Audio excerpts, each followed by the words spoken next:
to question what Elon Musk says. And just to end the video, I got a bit of pushback on my video the other day. I'm either misjudging how many liberals are in my audience, or liberals just found my video. But I talked a lot about free will, and I said, you know, with Donald Trump voters, like random people, I think like sometimes if it's just like a Donald Trump voter, not a supporter, someone who just voted for the president, you have to give sometimes the people the benefit of the doubt and realize that they've been brainwashed by a system to vote against their own interests. People thought I was a hypocrite for then saying that, like, I don't have much sympathy for people who join the US military for healthcare and college and stuff, because I'd made the argument before that people are often conditioned to do certain bad things. And I feel like my argument is actually pretty consistent, and it is relevant here as well, right? So these people who are working for Elon Musk, we can say all the things about them being young, naive, brainwashed by Silicon Valley bullshit, to not actually see what they're doing is wrong. You are going in and like destroying people's lives for Elon Musk, and you're doing it for personal gain. So I don't have much sympathy for you. I still believe you are making a choice in that instance, and you should know better. And I still think that with the US military as well. I said, if you get ordered to go be a guard at Gitmo, like you should resign or whatever. People are saying, well, people can't resign. You have to go to military prison. You have to go to military prison, and being in the army is such like a good thing for like your job prospects and economic gain. So people won't do that. And I'm like, yeah, I understand why people won't do that. At the same time, are you telling people that they shouldn't go AWOL or go to military prison if someone tells them to be a guard at Gitmo? Now, especially that they're deporting loads of people to Gitmo to hold them in this terrible concentration camp. And that is just something I wanted to link back to this, is I don't believe in free will generally, but there's a massive difference between voting for one of two bad options every 4 years in a general election where there are only two options, right? Compared to consciously doing like a very bad thing for personal gain. And you can explain it to me as much as you want. You can explain why people do these things, but then let's apply your logic to the IDF. So all those young people who joined the IDF to do what they did in Gaza, a small minority went to prison. So we know that they can make that decision, but they didn't make that decision. Think about World War II. Think about all these terrible fascist regimes that relied on people justifying what they did. Oh, I was just the secretary at that camp. I was the cook on the front line, on the Eastern Front. I was the cook. That wasn't bad. I was just the Doge engineer in the Trump fascist regime. I'm not really responsible for what happened. And that's what I mean. When I'm talking about free will, there has to be like a cutoff point where the people here are making decisions to actually aid fascism. And if you are a US soldier who's been ordered to Guantanamo Bay to help out with all these deportations, don't choose to go to prison, yeah, I think you're a piece of shit. I think you're a piece of shit. And I'm not taking the arguments that that person's actually not that bad because they might have joined the military for healthcare. And even if they're told to go be a cook at Gitmo or go told to be like, I don't know, a secretary, I don't give a shit. You're still part of this terrible machine. The same way these people working for Doge are complicit in the crimes of the Trump administration, right? And I don't give a shit about like their background. I don't give a shit about their conditioning to a certain point, because you're choosing to actively be a part of something terrible. And there would have been that conversation in your mind, no matter how brainwashed you are, of I'm gonna do this. I'm gonna do this, and I might have thought about the downsides. So just to wrap it all up and address my previous video and some of the criticism that I got, that is where my tolerance of no free will ends. Being like a rural laborer from a migrant background in America, where you...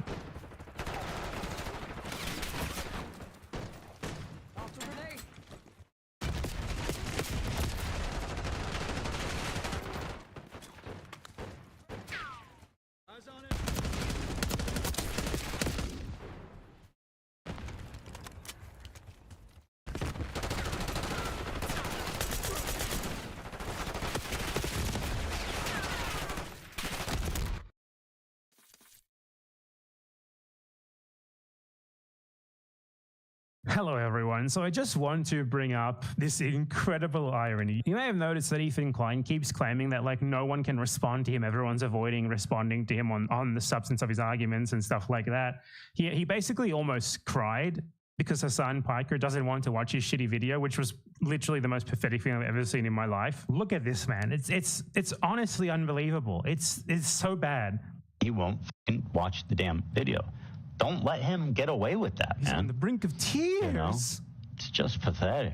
Anyway, so I am literally Voldemort for this guy. I'm not kidding you. That is not an exaggeration. Like, he was just avoiding mentioning me, but there came up a moment in one of his streams or his podcast episodes from the other day, where he literally bleeped out my name when someone else spoke it. And then, I shit you not, a minute later, went on a rant about how no one engages with his arguments. No one wants to have a substantive debate with him over the facts, when I've challenged him to a live debate multiple times.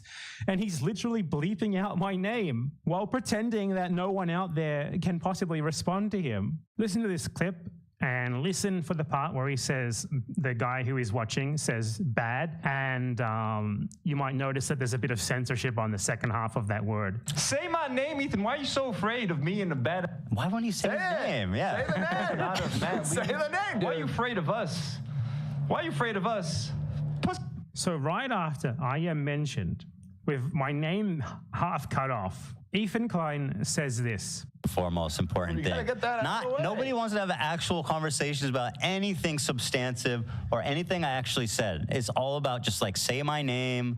You know, this is what I think Ethan said. This is what Goku Naru said about Ethan's video. It's like, give me a fucking... I literally made a video refuting every single thing that you said and challenged you to a debate within it multiple times, and you're fucking afraid. And here you are acting like everyone's so afraid of me. No one can possibly respond to my incredible arguments. I'm literally his fucking Voldemort. Oh man. And it's for two reasons. He knows that I would absolutely wipe the floor with him, even with his pathetic sycophant crew Googling for him the entire time, because he's just wrong. Two, and he also knows that he would have to deal with the facts regarding his wife being a terrorist, even by his own standard. And he's very much a wife guy. Like he's literally like about as whipped as you can get. And let's just say that him getting absolutely smacked alive in a debate over whether or not his own wife is a terrorist would probably ruin his life. So I guess he's very strategically avoiding talking to me, while also claiming that everyone is afraid to talk to him, like regarding the facts on a substantive basis, and just ignoring the fact that we already have. Anyway, I'm literally this dude's Voldemort.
Speaking of Elon Musk's epic meme team, one of the guys just got canned for being outed as a Nazi. And no, his name is not Elon Musk.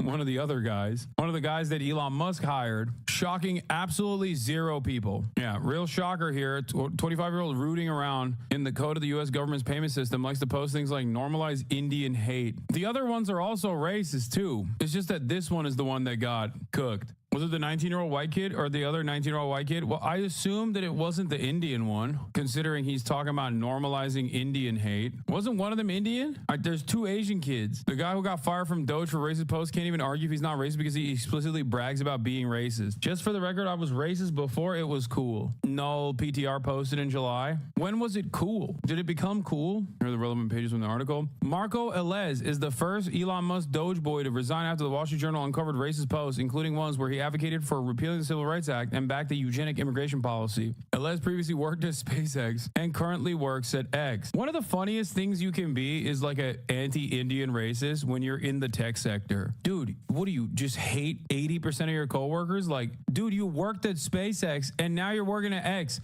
Virtually everyone around you is either a first-generation immigrant or Asian. What are we doing here? That's exactly what it looks like in tech, to be honest. 25-year-old employee Marco Elez resigned Thursday after the Wall Street Journal asked the White House about his connection to the account. The deleted profile associated with Elez, who was embedded in the Treasury Department to carry out efficiency measures, advocated repealing the Civil Rights Act and backed the eugenic immigration policy in the weeks before President Trump was inaugurated. He was popping off right before he got this new job, too. You could not pay me to marry outside of my ethnicity, the account wrote on X in September. According to a Wall Street Journal review of the archive post, normalize Indian hate, the account wrote the same month, in reference to a post noting the prevalence of people from India in Silicon Valley. Null pointer, a misspelling of a keyword in the C++ programming language, was deleted in December, but hundreds of brash, sometimes sophomoric posts have been archived. The user appeared to have a special dislike for Indian software engineers. 99% of Indian H-1Bs, oh, that's why he had to resign. That's the real reason. 99% of Indian H-1Bs will be replaced by slightly smarter LLMs. They're going back. Don't worry, guys, the user posted in December. Just for the record, I was racist before it was cool. Null pointer posted in July. In June, the user weighed on the conflict in the Middle East, offering some sympathy for Israel, but also posting, I would not mind at all if Gaza and Israel were both wiped off the face of the earth. Nice, dude. Extreme centrist. Okay, it could be because of the H-1B thing, or more likely it could be because of Israel. It is wild that so many groypers, like so many open, active Nick Fuentes fans are getting highlighted by this administration. It is wild. This is just your average Republican. Yeah. Do background checks not exist anymore? Bro, Elon Musk did the background check, chatter. He hired him because he was racist. Elon Musk, 6 hours ago, post, bring back Doge staffer who made inappropriate statements via a now deleted pseudonym. JD Vance, whose wife is Indian and has an Indian son. Now, the reason why I'm bringing this up is because one of the inappropriate statements that the Doge staffer made was something along the lines of like, we should normalize Indian racism, or we should do more Indian racism. Something along those lines. Okay. Yeah. Normalize Indian hate. I was racist before it was cool. You could not pay me to marry outside my ethnicity. 99% of Indian H-1Bs will be replaced by slightly smarter LLMs. They're going back. Don't worry, guys. That guy is now being defended by JD Vance, who has an Indian son. Like, the only level higher, the only way you can be cucked even more on this issue is if you yourself were Indian and were like, yeah, this is actually pretty sick. I, as an Indian guy, also think we should normalize Indian hate. And Rokana did hit him hard on this. He said, are you going to tell him to apologize for saying normalize Indian hate before this rehire? Just asking for the sake of both of our kids. For the sake of both of our kids, grow up. Racist trolls on the internet, while offensive, don't threaten my kids. You know what does? A culture that denies grace to the people who make mistakes. A culture that encourages congressmen to act like whiny children. What do you mean? Dog, this dude is 25 years old. He's not a child. You're saying he's a kid for saying racist.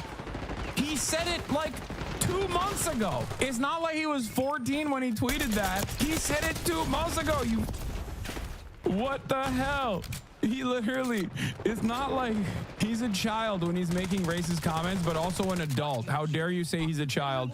A capable adult that is tasked with having all of your social security information, but also a racist troll that he is openly admitting is a racist troll on the internet. The argument doesn't make any damn sense. My son loves being socially ostracized, actually. Like, if he's just a kid, he shouldn't get top security clearance. I cannot overstate how much I loathe this emotional blackmail pretending to be concerned. My kids, God willing, will be risk takers.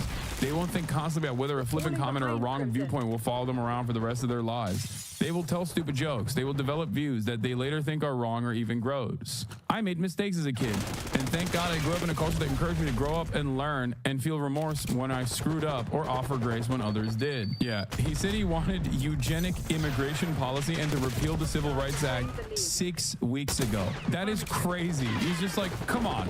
He's got a lot of growing up to do, but also he's grown up enough that he should command the Treasury Department. He should have control over the Treasury in its entirety. He's grown up. But also, he has a lot of growing up to do in terms of his racist trolling. I don't worry about my kids making mistakes or developing views that they later regret.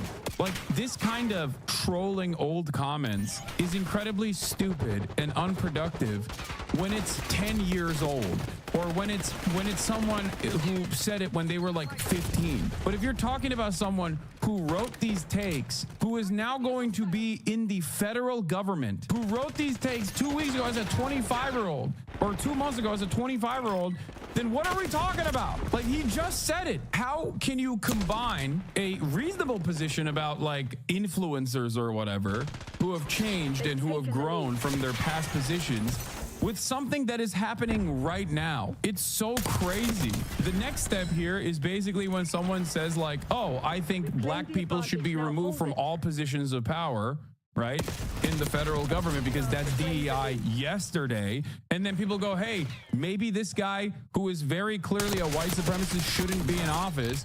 And then they go, oh, that was yesterday. He's grown so much, okay? He's grown so much from his past mistakes yesterday. You don't understand. Why are you doing cancel culture to a guy who is wearing a Klan's robe? Excuse me. We all make mistakes. Nobody's nerfing. Why is the vice president airing beef on Twitter? Because that's just how it is nowadays. They'll grow up to be a U.S. congressman who engages in emotional blackmail. They'll grow up to be a U.S. congressman who engages in emotional blackmail over a kid's social media post. You disgust me. A kid? So if he's a kid, then maybe he shouldn't be in a federal agency. He shouldn't have control over a federal agency. Like, which one is it? He's not. Is he a kid? Is he a racist troll kid? Then maybe he shouldn't have this much power. Big scoop. Musk's Doge team was fired by cybersecurity firm for leaking company secrets. Edward Korestein posted online that he had retained access to the firm's servers. Now he has access to sensitive government information. Elon Musk about to be like, this is illegal to report on. Mr. President, a second controversy from Elon Musk's Doge team has hit the towers, okay? Edward Korestein posted online that he had retained access to the firm's servers. 19-year-old member of Elon Musk's squad that crisscrosses U.S. government agencies was fired from an internship after he was accused of sharing information with a competitor. Edward has been terminated for leaking internal information to the competitor, said a June 2022 message from an executive of the firm, Path Network, which was seen by Bloomberg News. This is unacceptable and there's zero tolerance for this. A spokesperson for the Arizona-based hosting and data security firm said Thursday, I can confirm that Edward Korestein's brief contract was terminated after a conclusion of an internal investigation into leaking of proprietary company information that coincided with his tenure. Afterward, Korestein wrote that he'd retained access to the cybersecurity company's computers, though he said he hadn't taken advantage of it. I had access to every single machine, he wrote on Discord in late 2022, weeks after he was dismissed from Path Network, according to messages seen by Bloomberg. Posting under the name Rivage, which 6 people who know him said was his alias, Korestein said he could have wiped past customer supporting servers if he'd wished. He added, I never exploited it because it's just not me. Yeah, woke journalist Catherine Long, who doxed Doge staffer has ties to USAID. Catherine Long, a Wall Street Journal reporter with connections to USAID, just doxed Doge team member Marco Alez and got him fired conveniently after targeting him as a Doge audits her former agency. This isn't journalism. She should be fired immediately.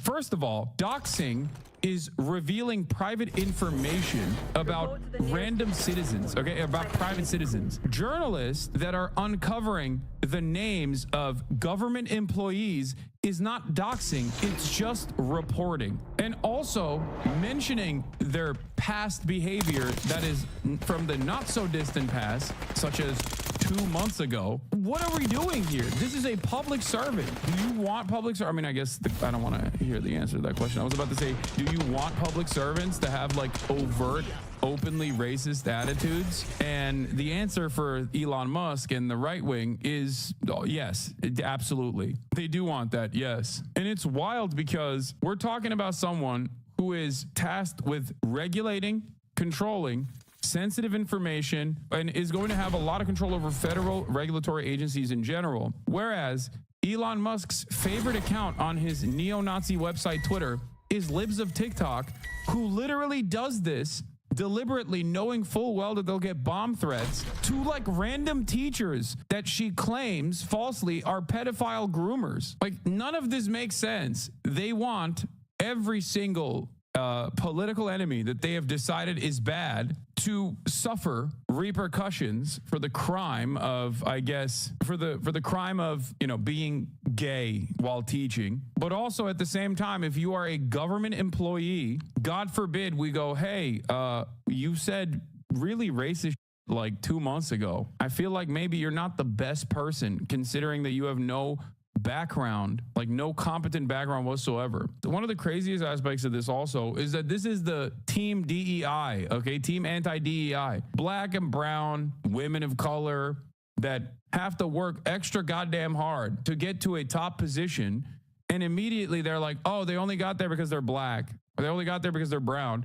Meanwhile, the anti-DEI team is hiring 19-year-olds with broccoli haircuts with no competence whatsoever. Like, what the are we doing? We want the most competent people to be tasked with this job.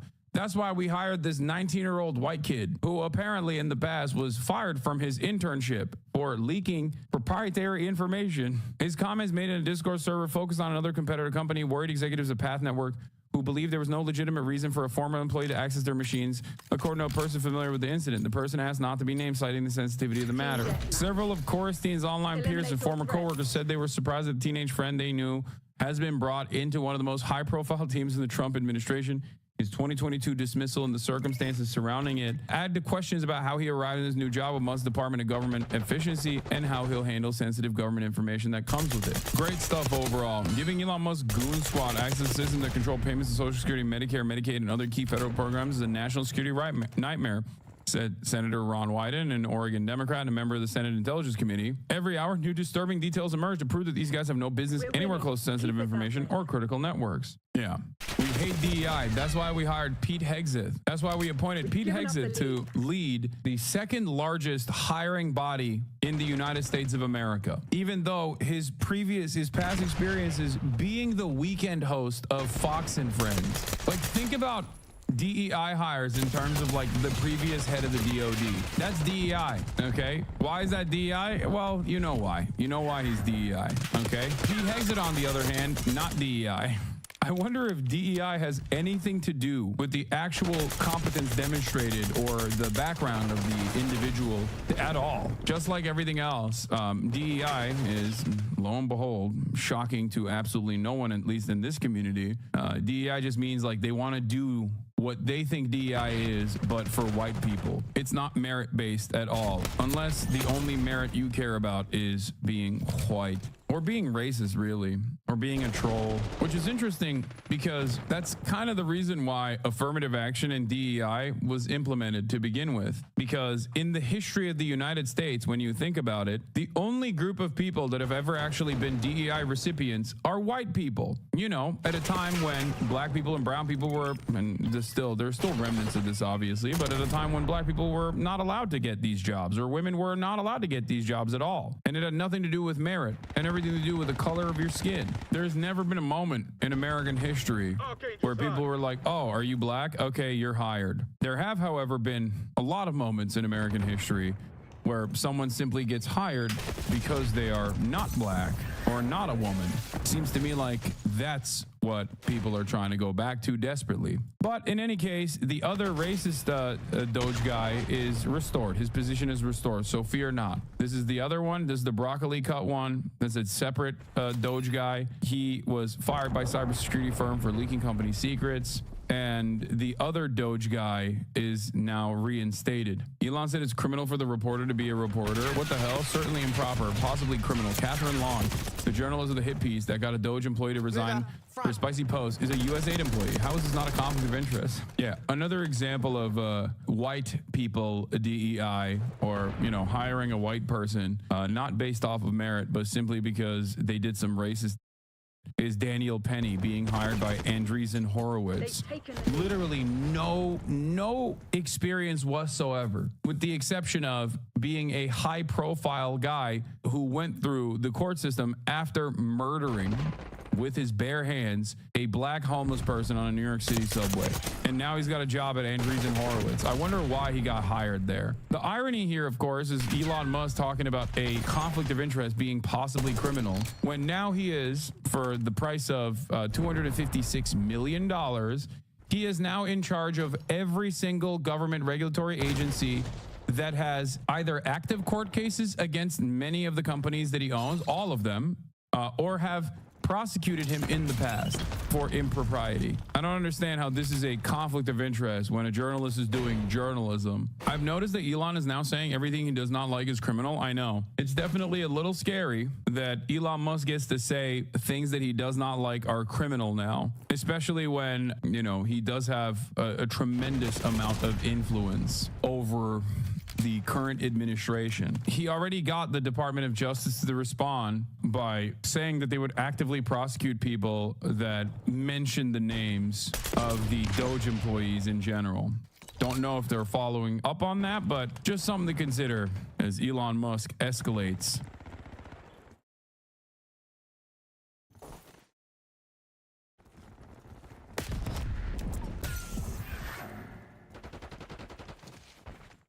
Watch out, grenade!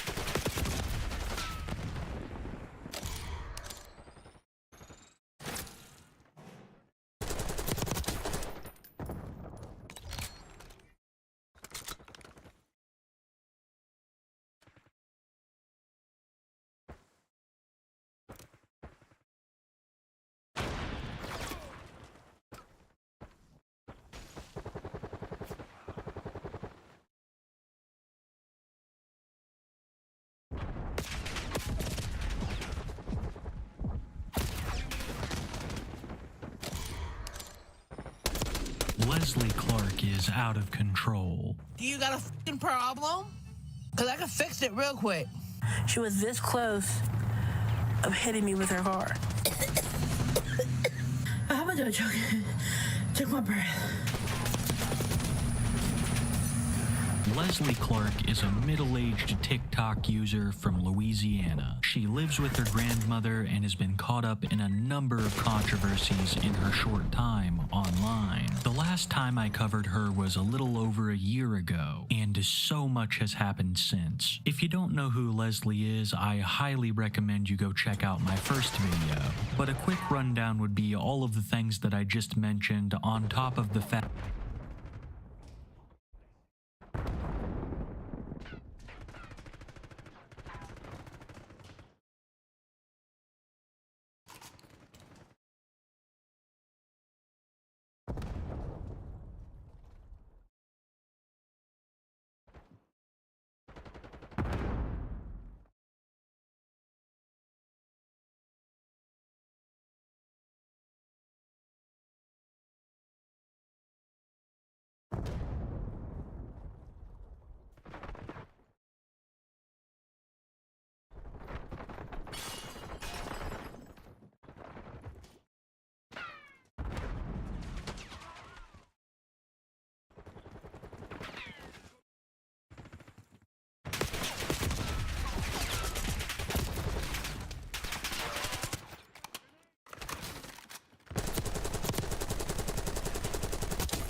Hostile spring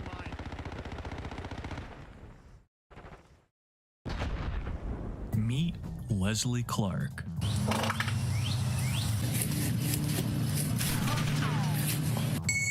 Why's there a cop? Yo, how is it freaking public intoxication when I'm doing it at home? You have got a sewer for a mouth. I just throw it up. So, no, wait. Man, I'm gonna be straight up with you. I told her how old I was. I said I'm not allowed to talk to anybody above the age of 17. Leslie Clark is a 25-year-old TikTok content creator from Louisiana. Leslie's main form of content on her TikTok page consists of either her singing or her doing live streams, where she will cry about boys, tell lies, and try to pull scams. And she does this all from the comfort of her grandmother's home. Leslie lives with her grandmother, and to say that the relationship is very poor would be an understatement. One of the main reasons why it is so poor is because Leslie stole her grandmother's car a couple years ago, even getting arrested and thrown in jail for it. But after Leslie was bonded out, her grandmother took her right back in. You would think that Leslie would be appreciative for the forgiveness, grateful for the roof over her head, and willing to spend the last years of her grandma's life with her. Leslie would much rather go live on TikTok, blaring loud music all throughout the house while her grandmother is trying to rest. And when she came downstairs complaining about how loud the music was, Leslie's disrespectful nature became very clear. I didn't mean it like that, though. Why did you say it like that? I just did. Yeah, that's fine. I'm not taking any more of your abuse, Leslie. There is no abuse. I was just saying. Just leave it alone. I don't know why you're making such a big deal about it. I don't want you to talk about it. Like you're making a big deal out of nothing. I'm not making a big deal out of it because I want some respect. I was getting your respect. I was joking the way I said it. Her and her grandma get into it quite often on her TikTok live streams. And who could blame her? Leslie's getting drunk all the time, she's vaping all over the place, she's throwing up and not cleaning it. But that isn't even one of the main issues that Grammy has with Leslie. She's totally cool with all that happening. The only time I've seen Leslie get her really riled up is if Leslie starts cussing. It is a strict rule of that house, especially if Leslie is live streaming. And if she even catches a whiff of that dirty mouth, she's gonna let you know. Like this time, where she absolutely went off on Leslie. Because while Leslie was outside on a TikTok live stream, Grammy could hear her swearing through the walls. Shut that business up. Yes, ma'am.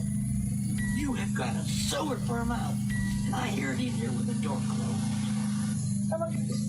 Don't you dare get on that phone and cuss like that again.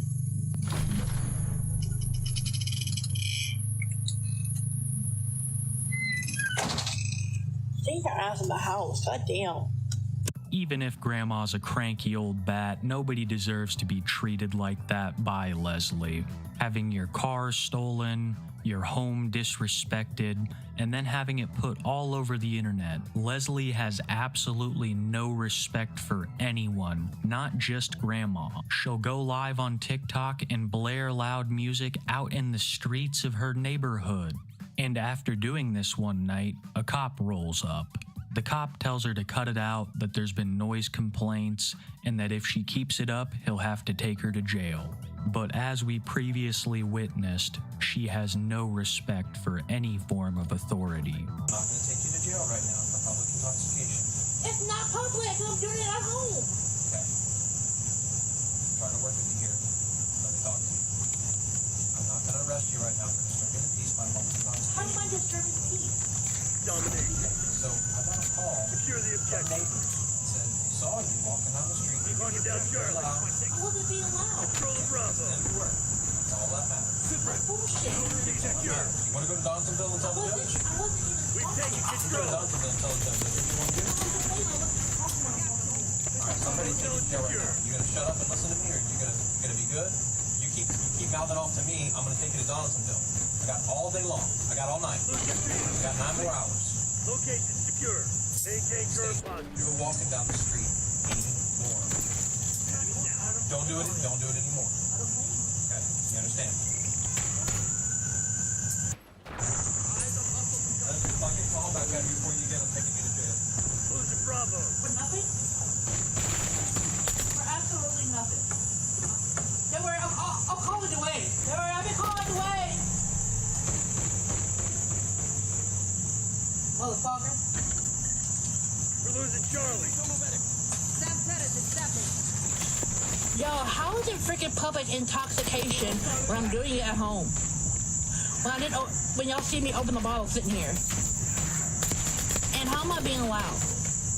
This is only a mere snippet of the conversation that Leslie and this police officer had. I don't know if you heard this little clicking noise in the background of that video aside from the crickets, but that was the police officer with the handcuffs in his hands clicking them, basically letting Leslie know that he's so close to taking her away. But Leslie does not care. She has no respect for police officers or the law in general, because she is well known for trying to pull scams on people to get money so she can buy either food or more vapes. The most heinous of these scams that I was able to uncover involved baby formula, something that at the time was both very expensive, it still is, and it was hard to get. Leslie claimed that her cousin had a newborn that needed formula, and they were so broke that they couldn't afford it. So Leslie took to social media asking people to donate to her cousin so that she could buy her baby some formula. And someone who was actually trying to do something good for the world decided to give her enough money for 2 containers, only to discover that the donation link was directly to Leslie, and people began to uncover it from there. To scam someone is already bad enough, but to try to scam someone on the pretense of a hungry child is evil in my opinion. But we also have to understand that Leslie is a compulsive liar. She has made many claims of being pregnant by many different men to either get them to try to stay or give her any kind of attention, and then goes on to not only stalk these men, but talk about them years after her interactions with them. And the main 2 that I want to talk about today are Perry and Tyler. Perry not only had relations with Leslie, but he also dated her for a couple of days, definitely less than a week. Now I want you to keep in mind that this was years ago, because Leslie still talks about him to this day. She even has his name tattooed on her body. Many people thought that this was a joke, that this image was ripped straight from Google, but no, she actually has Perry's name tattooed on her body. It's her second name tattoo. Perry has been informed of this tattoo and finds it extremely creepy, and has since cut off all contact with Leslie. But this didn't stop Leslie from keeping an eye on him. As soon as she had heard that Perry had a new girlfriend, she made this video congratulating the woman in one of her now iconic crying over boys TikToks. This is to the girl who kissed a boy I love. Hi. I'm the ex, and I know this might sound crazy, but you got him. You got him. But do me a favor. Don't break his heart.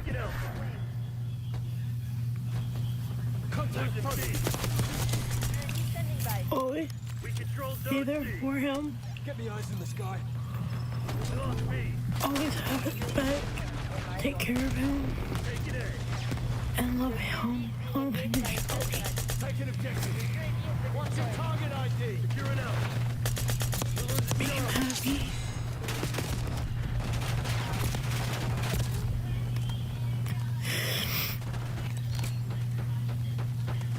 Make him know his worth.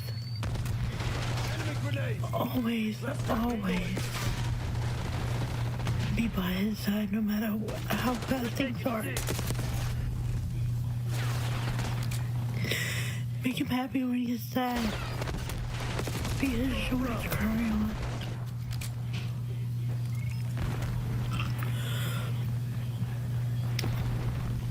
most importantly, take good care of him and love him like I did. Take it, see.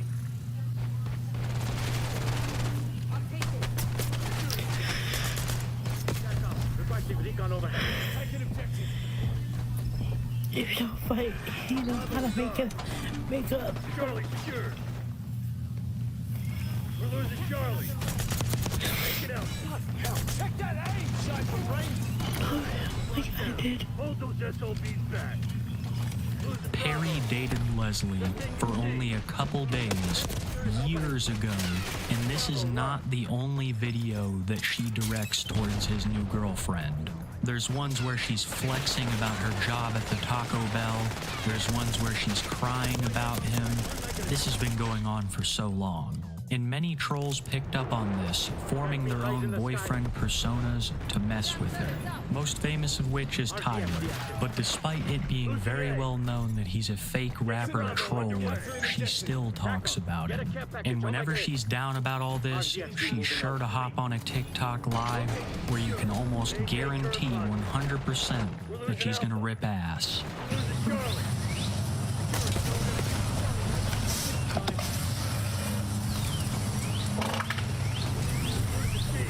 Hey, that's the fucking bitch. Lock it down, Charlie.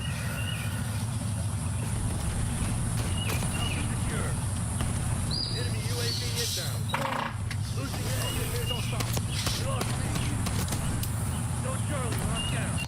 I would be lying if I didn't say that I laughed way too much at that. But I wouldn't be lying if I said some of these TikToks get pretty racially charged. Sometimes this conversation about boys morphs into what kind of boys she likes, and then that morphs into what she doesn't like about certain groups of people. I had been seeing people call Leslie a racist all over the place, but I couldn't find clips of her actually being one. That is until I found what I'm about to show you. And before I show you this, I want you to keep in mind that she brings this up completely out of nowhere. It is so out of left field that the person she's talking to doesn't even know how to respond. I'm not trying to sound freaking rude or racist or anything, but you know how bad a black person smells if they don't take a shower after 2 days? What someone's race has to do with their hygiene in any way is beyond me. It just goes to show that that's the way Leslie thinks. She thinks that there is that much of a difference between people of different skin colors. But there's also a weird side to this. She's derogatory to people of African heritage, but she also seems to have a thing for them, making numerous TikToks stating that she desires a black country boy to come sweep her off her feet. I don't know if it's in response to the allegations of racism that she's now making these TikToks, claiming to be sexually attracted to black country men, but somehow all of this is not the worst thing that Leslie's done. It's not the scamming, it's not the thievery, it's not the lies, it's not the stalking. It's crazy to say, but it's not even the racism. It's the fact that on numerous occasions throughout the years, Leslie has tried to prey upon minors. And today I have 3 examples of this which we're going to cover. Starting with the most famous, a 15-year-old boy named Ethan. When Ethan was 15, he began speaking with Leslie online, and eventually she sent him unsolicited photographs, even after he had informed her of his age. And after Ethan had told his older sister about all this, she brought it to the public's attention, and would raise awareness for what Leslie had done and tried to do to her brother. Leslie would dismiss this all as rumors until 2 years later, Ethan would hop on a live stream with Leslie and 2 other people grilling her about the pedo accusations. And what he said was nothing short of shocking. My name's Ethan. I was 15 when she sent the news to me, and I'm 17 now. You were the one? You were the one? Yeah. Oh my God. Yeah. I was 15 when she sent the news to me that my sister has the account logged in. You are Courtney's brother. Yes, ma'am. My God. Yes, ma'am. My sister has all the login to that account, all the info. Her father even sent his to me. Like the whole family's messed up in the head. Okay, I have a question, Ethan. And Leslie, please, did you know he was 15 when you sent those photos? Yeah, no, I did. No, I didn't. Leslie, how old did you think he was? Somebody told me he was 18. Why didn't you ask him? Man, I'm gonna be straight up with you. I told her how old I was. I said I'm not allowed to talk to anybody above the age of 17, and that's when she had sent the nudes. Did you ask for those pictures? No, ma'am, I did not. I showed my sister right after she sent them. I showed my sister, and that's when her and my sister. How old are you right now? I'm 17. He's 17. You're still a baby. Okay. So he's not even 18 yet, Leslie. That little bit of audio that I just had to snip out was Ethan saying that Leslie's father had done the same thing as Leslie to him. He had sent him unsolicited photographs. And I know it's sad to say, but it doesn't surprise me. This kind of abuse is often intergenerational. And like a disease, it spreads. And I truly believe that's what happened to Leslie. Because it is blatantly obvious that she has a preference for minors.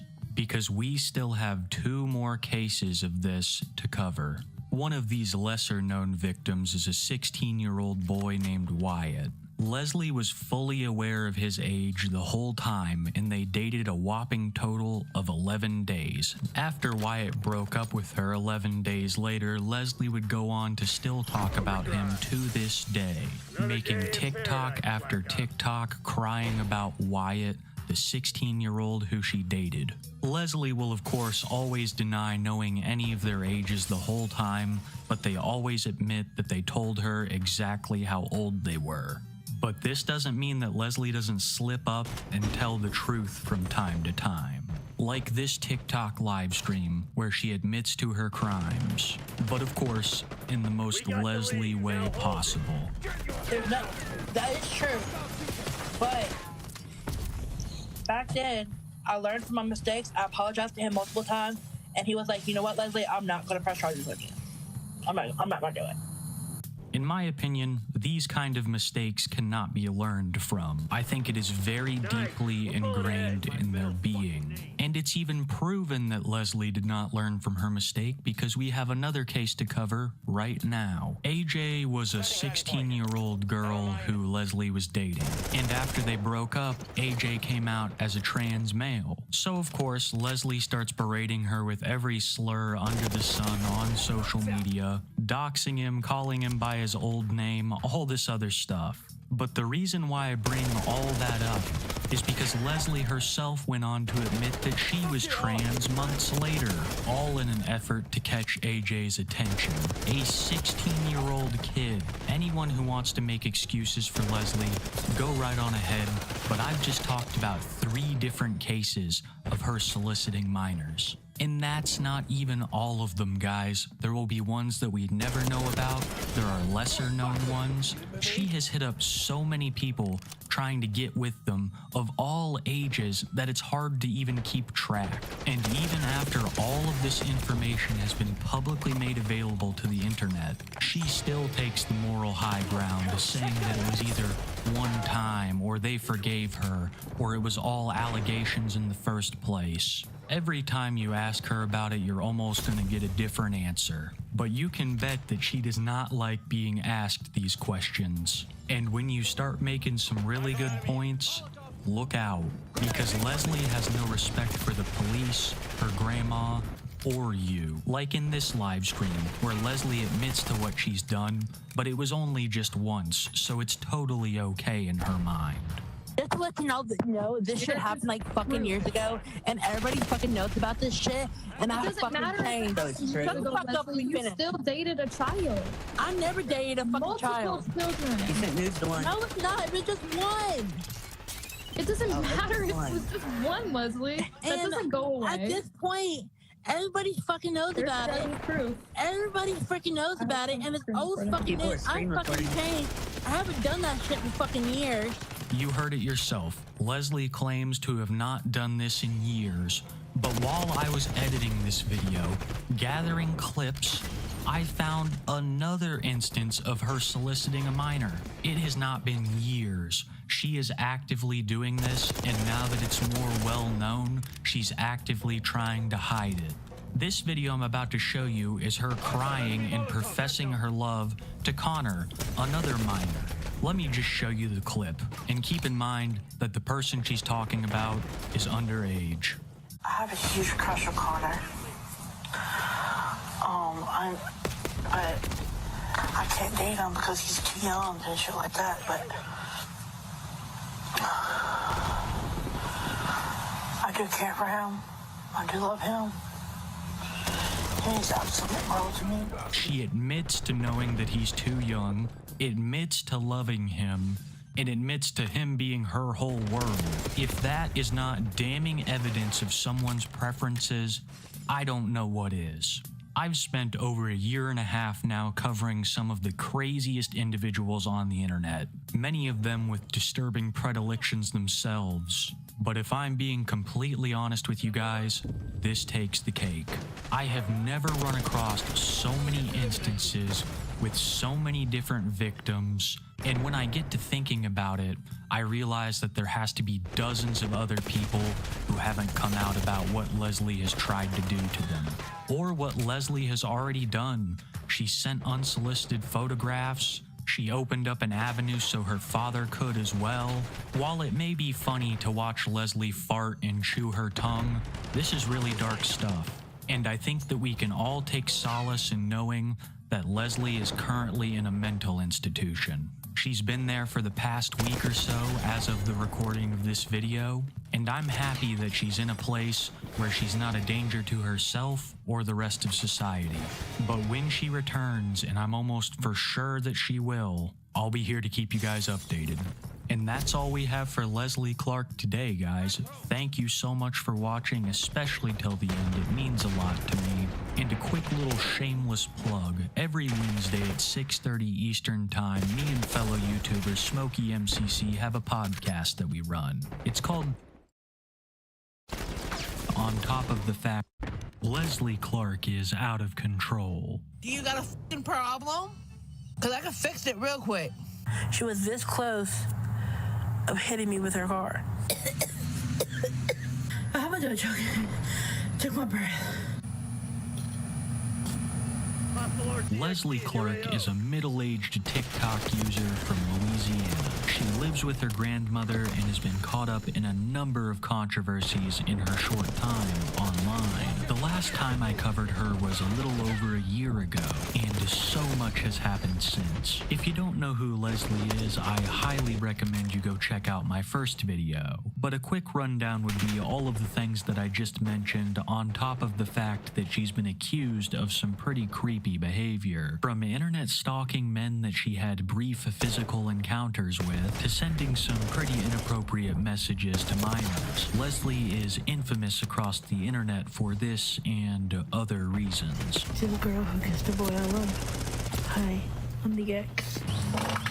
You might have seen a couple of clips referencing the boy that I loved. Well, that would be a man named Perry. Perry is a pretty big part of the Leslie Clark lore. He is the man that I referenced earlier that had a brief physical encounter with Leslie. They dated for no more than 3 days, and even though it has been years now, she still obsesses over him. And this leads us to where our story begins today, in the summer of 2024. In the months that followed the release of my first Leslie Clark video, she wouldn't do much. She was streaming less, making fewer videos, just all in all not doing very much. That is, until one day she decided to go on a weight loss journey, which turned out to be a massive success and well enjoyed by all factions of her audience.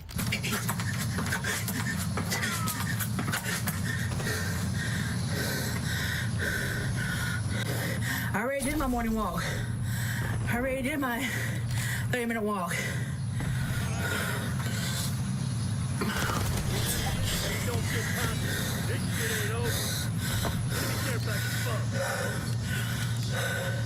Yo, those 10 jumping jacks I just did, I haven't done jumping.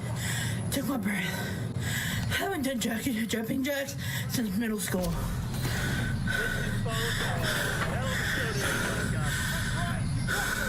should have clarified earlier that it was not the weight loss journey itself that was a success, but the content that she produced during it. Many people were curious on why she was even doing this in the first place. It seemed like this was spurred on by something and not just a natural conclusion that she came to.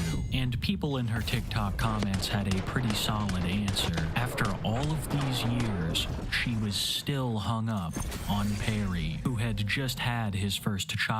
I'm gonna let you know right now that this is not even close to the end of the Perry lore as far as this video is concerned. He's an absolutely terrible guy, but Leslie is head over heels in love with him. And this leads to a lot of criticism on Leslie's part. People were telling Leslie, Perry has a kid now, you need to leave him alone. But not everything is as it seems, because Leslie would post over on her Facebook some receipts of conversations that she had had with Perry. The Facebook post reads, "You are over here telling me to leave him alone, but bitch, he's clearly blowing me up. Brittany, so you better get the dude you are calling a fiance." She then shows a ton of missed calls from Perry as well as text messages that they have maintained. It has long since been speculated that Perry has maintained a connection with Leslie, not out of friendship but mostly desire, and that this is why Leslie has stayed obsessed with him all these years. And I would say that this is pretty good proof towards that. After the Facebook drama went down, there was a massive shift in Leslie Clark content. Leslie used to go live and post content all of the time, but out of nowhere she had almost vanished, hardly ever going live and rarely posting. Some people assumed that she had just moved on, but she was still very much active online, just in a much different place. In July, out of sheer luck, a couple of trolls managed to stumble across Leslie in a Discord server dedicated towards feederism. Feeders are people who enjoy the romantic partners gaining weight. The act of this weight gain is attractive to them. If you want to know more about that, I went into it much deeper in my Amberlynn Reed update video, where she was also found to be dating someone with these kinds of interests. People were speculative if Leslie was actually in this server or not at first, but everything would be proven with Discord screenshots. Leslie would go under 2 different aliases while in the server and post some photos that I don't feel comfortable showing you here. After confirming that it was actually Leslie, a user of r/Leslie Clark Snark would contact the owner of this Discord server, and it would appear that even feeders have morals, because after being informed of Leslie's past predatory behavior, she would be banned from the server, never to return. After the ban, Leslie would become much more active on her other social media accounts. And that's when the reason behind why Leslie does all of this hit me. A lot of her social media presence is geared around attracting a partner. When she was receiving attention in the feeder server, she was almost silent on all other forms of social media, but after that potential hunting ground is taken away, she returns to her regular forms of content. This is not an object fact, it is just my theory, and I think the timeline supports it. I also want to state that this is far from the only reason that Leslie does social media. Another aspect of it would be the money, because more and more often she would boot up a live stream purely begging for donations, and they weren't even to get any of the essentials. Most of the money was spent on either food or vapes. Sorry about it. I'm so sorry. I didn't mean to. I was trying to block somebody. I don't know why. Send me $30 first, Ricky, and I'll do it. Right now, since the fall drinks are out, I really want the pumpkin cream cold brew.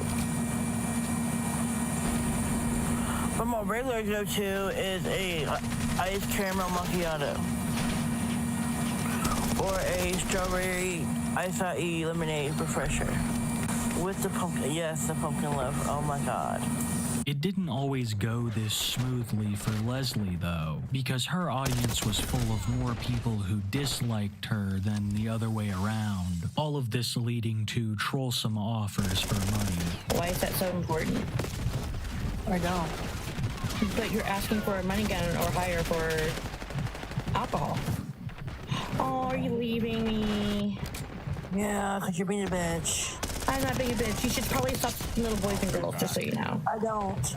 No, that's not true. I actually seen a lot of videos on you recently on your Reddit page. No, you haven't. Yeah, I have. No, you haven't. I put my PayPal in my in the comments. I need $6. I don't have Venmo. All I have is PayPal and Cash App. I mean PayPal and Apple Pay. Could y'all stop leaking my address before you let the cops call on y'all? I don't have Venmo anymore. It's not like Leslie pays any bills or has rent. She lives with her grandma and doesn't even have a job, but will spend every penny on alcohol and vapes, as well as some other stuff, which has all led to a rapid decline of Leslie's lung health. But we'll get into that more later, because while Leslie was living it up, starting what seemed to be a new chapter of her life, her old flame Perry was pissed. Ever since the birth of his child, people had been far more critical of Perry and his behaviors online. Perry wants everybody to think that he's really cool, so this wasn't going to stand with him. One day, taking his anger out on Facebook in a post that reads, "Y'all want beef with me, but I y'all all clowns and broke. Where y'all bread? Where y'all cars? Where's y'all 30K? Where's y'all trailer? Y'all bum. Get the fuck out of my face. Y'all not even on my level. KMSL. That's why I'm not entertaining y'all dumbass bullshit ass shit like lame as fuck." I hate to even be one of those guys, but I have a legitimate question for Perry. Where's y'all grammar? I know I'm not one to talk. I'm not always the most literate or well-spoken, but this message was legitimately hard to read. I y'all all clowns? All this does is show that he typed this in pure rage, and trolls eat that kind of stuff up, especially when you have as many things to criticize as Perry does, because this is far from the worst thing that he was up to at the time. Videos and photos would be released of Perry indulging in substances around his newborn child. Perry was living with a new girlfriend and his mother, I believe, and this was a terrible environment for the child. It was also rumored that Perry was withholding the child from the mother, and one night she came to get her son. She had been seeing all of the posts of Perry doing these terrible things around his kid online and confronted him on it one night. When she arrived, she claimed to have found Perry partaking in the products of Walter White, and all of this eventually led to some form of physical confrontation. The police were called and found numerous reasons to take Perry to jail. Afterwards, Perry's mother would run off with the child, but this was eventually resolved without any harm. While Perry was in jail, he proposed to his new girlfriend, and they would reveal that they were pregnant with a child of their own. Something else pretty disturbing I found out about Perry, courtesy of r/Leslie Clark Snark, is that he's a sicko, one who has been convicted. And now that Perry and his baby mama's relationship had soured, she felt comfortable coming forward with her side of the story. His baby mama would allege that she was 14 when he was 22, and that this was the beginning of their relationship. She says that she is the victim behind Perry's charges pertaining to this kind of behavior. This is made even more disturbing when you realize a pattern with Perry's relationship. He's in his late 20s, but he's dating people in their late teens. His newest baby mama is just 19. I guess what I'm trying to say here is that he and Leslie have a lot more in common than I previously thought. For those who don't remember the tale of Wyatt, let me briefly recap. Leslie sent unsolicited photos to this minor, and it's not the first time that she's done it. I guess the only difference between her and Perry is that she's not convicted. I firmly believe that in Leslie's hunt for a spouse, there isn't a line that she wouldn't cross, and Wyatt is pretty big proof of it. At this time, Leslie claimed that her and Perry were no longer talking. How believable that is, I don't know, but during one of her now more frequently occurring storytime videos, she would reveal that she ran into Perry at the Walmart, and that, needless to say, it was very awkward. Good morning. Here is a story time y'all have been waiting for. Sorry it took me a long time for me to post this. Okay, me and my girl went grocery shopping yesterday. like we always do once a fucking month. And we needed air filters. So I went to the air filters, trying to find the ones we needed. And Perry comes around the fucking corner and goes, ooh. And I went, I just mind my business, trying to find what I need, put it in the cart, and I just go about my business. And then I'm trying to remember what else I needed from over there. So I'll call my friend up. I'm like, dude, I just seen fucking Perry in here. And then she was like, really? Because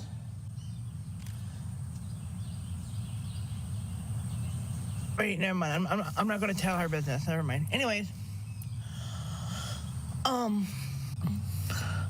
so I was trying to find, after I got everything on the non-grocery side of Walmart, I was looking around trying to find my grandmother. Because she goes and gets the groceries on the grocery side of Walmart, and then I go on the non-grocery side and get the non-grocery items that we need. And it's not my fault that we were walking in the same fucking direction and shit. It's not my fault that we kept going the same fucking way.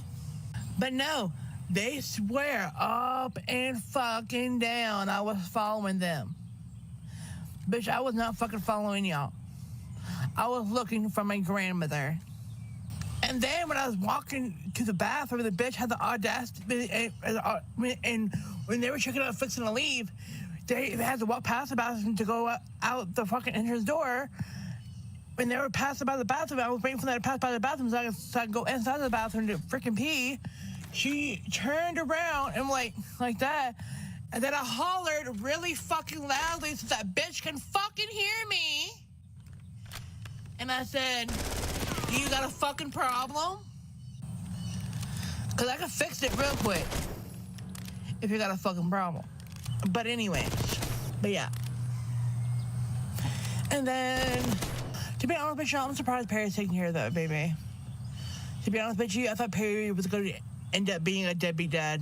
Anyways, peace. The drama with Perry is really an overarching narrative when it comes to Leslie's story. I don't know if it will ever end, but for now things are quiet on that front. But this can't be said for others, because Leslie had a way bigger problem on her hands, and she had no one to blame for it but herself. Leslie's vaping had gotten absolutely out of control, and I am far from over-exaggerating. Leslie will spend every last cent of her money on vapes and then food. Combine this with her general lifestyle and she has developed some lung problems. She has gotten shorter and shorter of breath as time has gone on during her TikToks, and this got to the point where people were bringing it up so much that she had to do a standalone video addressing the topic, coming clean about her lung problems. Okay, I'm getting a lot of comments about my breathing. Y'all, I'm working on that, okay? I'm working on it. I'll go to the doctor's report tomorrow. The reason why I breathe like that is because my airways are narrow, and I gotta get that fixed. If it doesn't fix the way they want to fix it first, then I'm gonna have to go through surgery. But I'm working on it. I go to the doctor tomorrow and get some equipment so I can do a sleep at-home sleep study, so I can do it at home and then bring the results back to them Friday and then find out what the results are, because my breathing has not been normal. I've been breathing heavily. At night, I wake up in the middle of the night because I can't breathe. Like, it's the whole 9 yards. So I gotta take an inhaler frequently. I just don't take it like I'm supposed to because I'm not used to taking one. But yeah, that's that. I have not heard anything on the topic since, and after reviewing some of her most recent TikToks, I think it's pretty safe to say that things have not gotten any better. In the past, Leslie talked about having bronchitis, and smoking can really inflame that, especially when it's not just one thing. Leslie has been an absolute party animal for the past couple years. She also really likes to spend her money on alcohol. Those those little shooters in particular. I guess what I'm trying to say is that all of this has not done any favors towards her smoking and her lungs. Yo, quick question.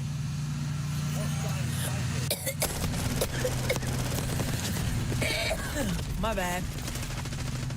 I heard that nowadays you don't need 1,000 followers to go live. So how many followers do you need to go live on TikTok? If it's not 1,000, how many fucking followers do you need to go live nowadays?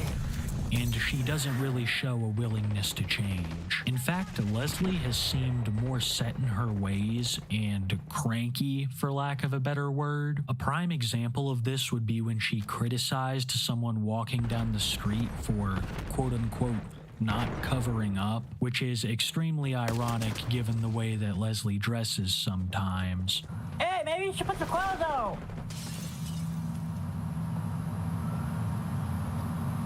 Everyone want to see her fat hanging out? I think 95% of this is just granny deflection. Sometimes when people are criticized, they'll put it off onto other people, and I could almost guarantee that one day her granny came down and told her to put some clothes on. We all know how she feels about foul language. Shut that filthy up. Yes, ma'am. You have got a sour for a mouth, and I hear it in here with the door closed. Don't you dare get on that phone and cuss like that again. I believe that these days Leslie views herself more as a traditionalist, wanting to be a quote-unquote trad wife. What I'm about to show you is not only evidence of that, but the theory I talked about earlier, the one where I said she uses social media as a way to attract a partner. And what better way to someone's heart than through their stomach? She began to cook during some of her TikToks and live streams.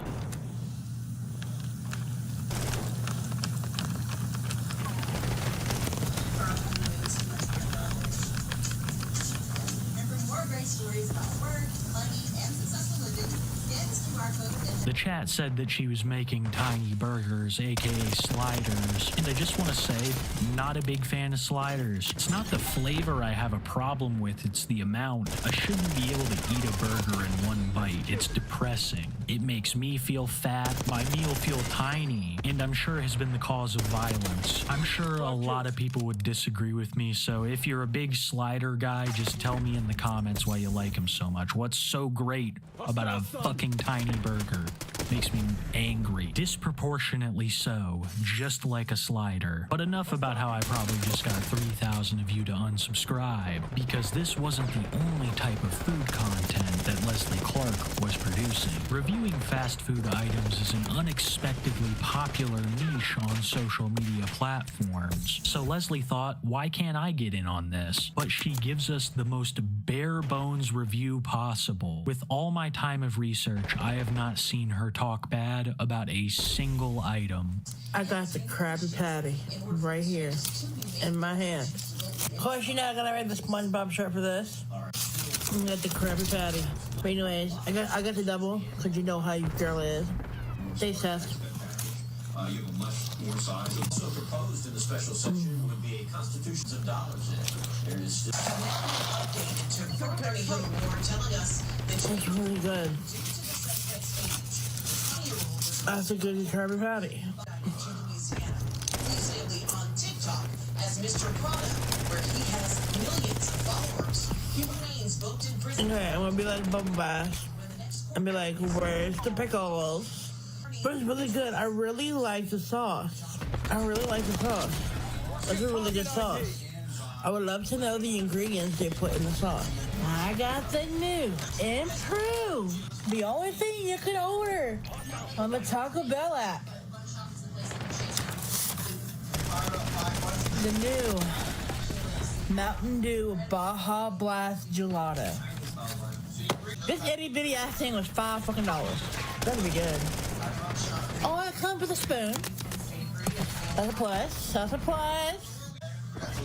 Okay, it smells like a Baja Blast. But does it taste like a Baja Blast? 1, 2, 3. It's pretty good. It's okay. Is it worth $5? I wouldn't say for as much as you get, no. Oreo Coca-Cola? To see how it is, I finally found it. I've been looking all over for it, and I finally found it. I tried the cookies. I wasn't impressed with the cookies. So I was like, you know what? I want to give the Coca-Cola a try and see how it is. So let's open it up.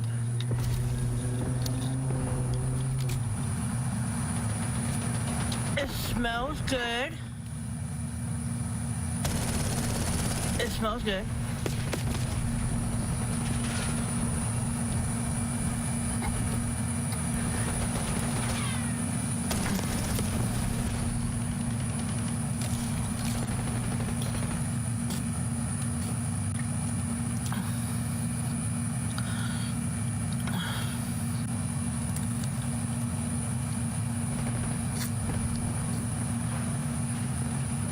But it's pretty good.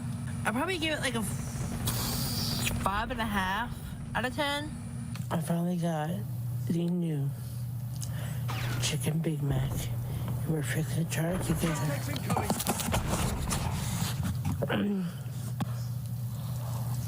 These food reviews, as well as storytime videos, have made up a bulk majority of Leslie's interesting content. After all of the Perry drama, things started to die down. But it seems that Leslie is still craving a beef. She needs someone on the internet to criticize in the way that she has been. And as usual, this person was Tofia Chu. Ever since Tofia Chu started living out of her car and crashing out once a week, every other sicko on the platform of TikTok likes to use her as an excuse as to why they're not so bad. And Leslie is one of those people. During one of her videos, she calls out not only Tofia, but also her mother, Mama Chu.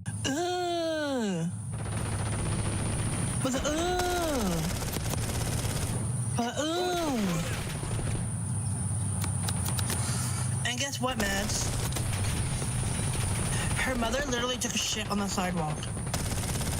Things are definitely not good for the Slidell family. I don't think I've ever had to do as many update videos on a subject before, because like I said, it's almost every other week that something's happening. But that doesn't mean things are much better for you, Leslie. You're accused of things even worse than what Tofia has been, and your e-begging has far surpassed her. For a very long time now, Leslie has been asking for money during her TikTok lives, but just recently she has begun to demand it to continue the live stream.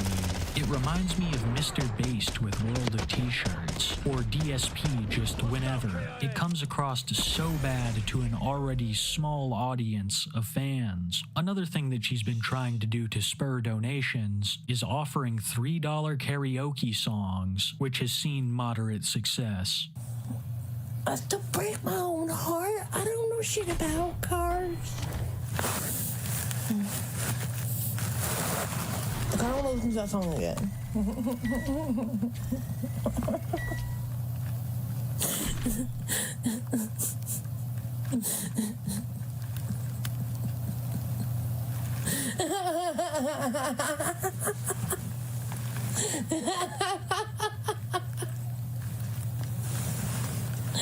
Why no?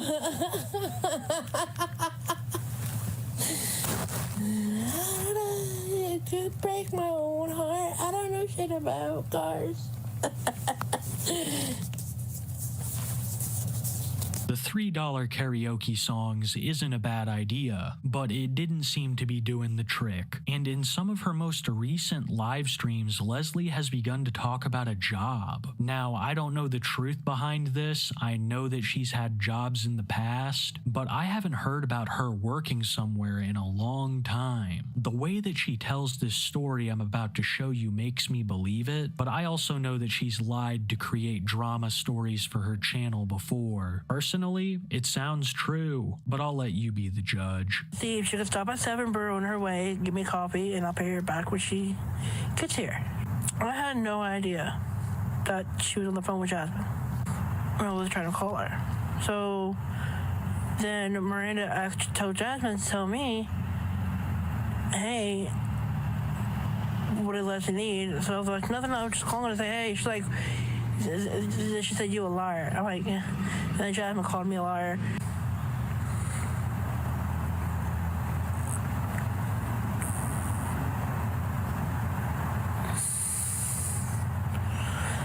Then after that, then when she got to work, I said, hey, what's up? And then she was like, nothing, with an attitude. So I'm like, okay, whatever. So Jasmine was like, why do you have an attitude? I'm like, I don't have an attitude. I'm not the one with the attitude. You're the one hollering and cursing at me and having the attitude, not me. Me and Jasmine started hollering and cursing at each other. And then I started walking home. And then when I was walking home, she was coming in her car and almost a smidge. She was this close of hitting me with her car. So I called the cops and I told the cops what happened, and the cops were, and Jasmine spreads up and down that the car never left the parking lot. Jasmine told the cops that she never left the parking lot when she did, because she bought me the paper I needed from my doctor. It just seems too detailed to be a lie. But either way, it seems that Leslie is starting a new chapter of her life. She's still posting to social media, just with far less attention. And she really has no one to blame but herself for that. The long periods of absence through social media led a lot of her fans to believe that she had quit, which means the trolls are even more prevalent in her comments. It seems like the Perry situation has also died down for the time being. He's been in and out of jail for various reasons, and it's been a while since we've heard Leslie speak about him. Grandma still seems to be doing fine, just appearing in far less videos than she had in the past year, and it even seems like Leslie might have a new job. When you look at the last year for Leslie Clark, not a ton has happened. There was the drama with Perry and the feeder server, but she hasn't been caught in any more allegations, at least to my knowledge, and her TikToks have been seeing far less views. I really don't know what the future holds for Leslie, but I do know that there is a dedicated audience of people keeping tabs. And for a lot of that, I would like to thank r/Leslie Clark Snark. It's really the only place you need for updates on Leslie Clark, and even though they're few and far between, these guys catch it all, and this video would not be possible without them. It seems that recently Leslie has been reading this Reddit, so God only knows what's going to happen there. We've asked a lot of questions during this video, and for all of them, I think that we're left with only one answer. It's that Leslie never changes.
Got me some Din Din. Chicago Diner. Vegan deliciousness. Got a vegan chicken ranch salad, a vegan mac and cheese.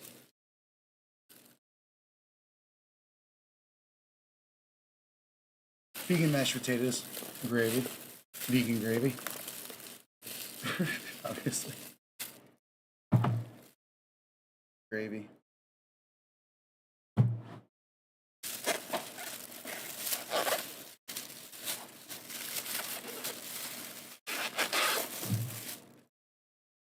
This is the barbecue vegan chicken that goes on the salad.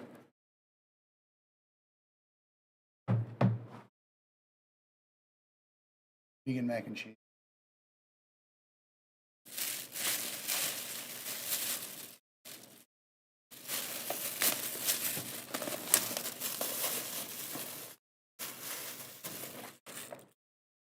The veggie part of the salad. And no utensils. What's that all about? That's a thing. Why no utensils? I gotta see what I got. I'll be back.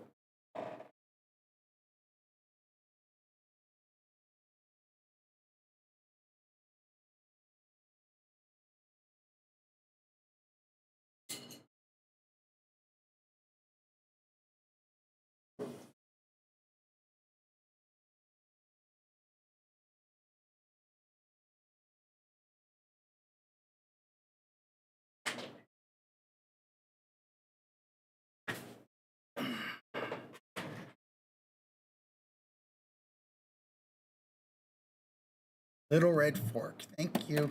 All right, what am I? Oh, chill and launch. Oof. Oof.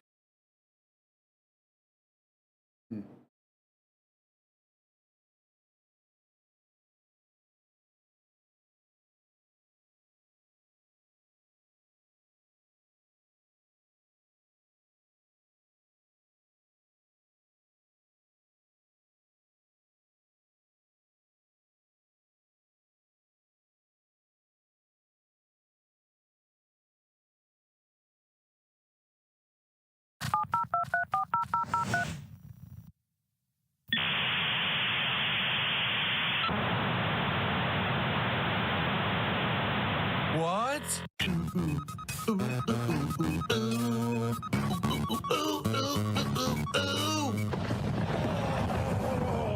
Here's Phil to tell you more. Hello, everyone, and welcome to something interesting for sure. You serious? Today, people want me to play chess. What the hell just happened? Disconnected. Are you kidding? The first match is a rage quit? Is this the king or the queen? I literally don't know. Wait, that's the king? No, that's the queen. No, that's the king? Oh, fuck, that's the queen? I'm so confused. I don't know who the king and the queen are. I'm so confused right now. What moved? Wasn't looking. Fuck, I'm not paying attention, and I don't know what just moved. I have no idea. I have 1 second. I had no time. This guy's good. Compared to me, I suck. I don't know what I'm doing. And this person is spanking me. I lost a bunch of time because I didn't realize it was my turn.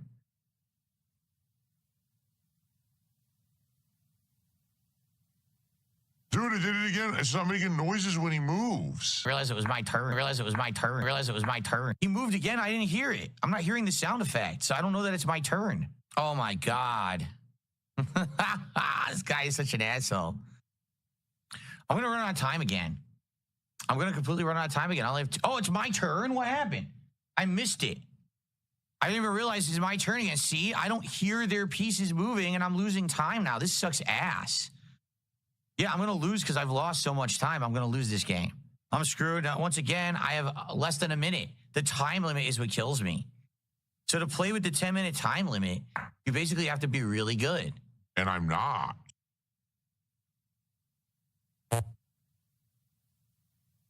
Oh, I didn't even notice I'm in check. See, I didn't even know. Yeah, I'm done.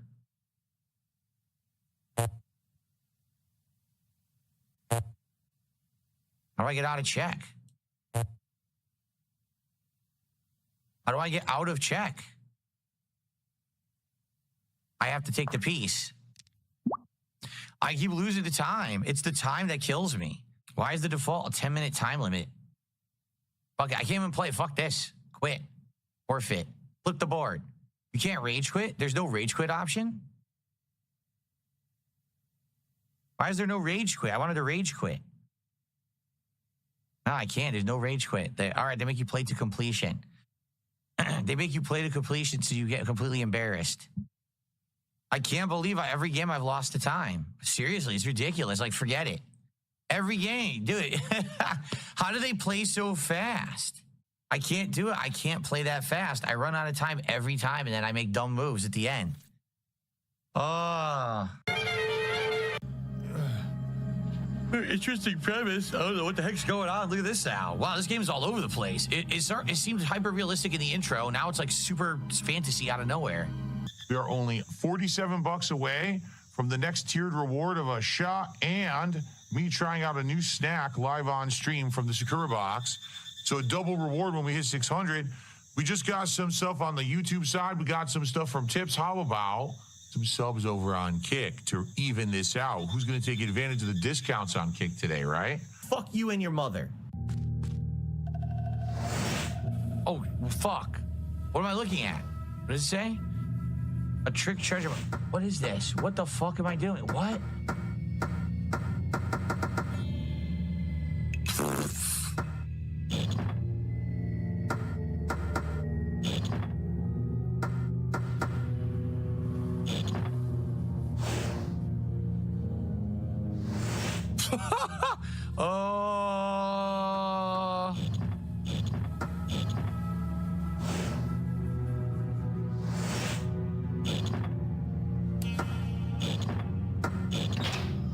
One, 2, 3, 4, 5, 6. I got it.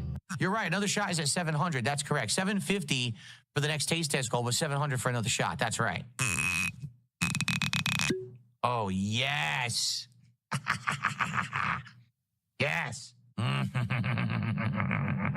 That's not cheap stuff. You got to savor the flavor, baby. That's good stuff. Gout, gout, gout, gout, gout, gout, gout, gout, gout, gout, gout, gout. Gout, McFist, gout, fucking butt, fuck, gout, farts.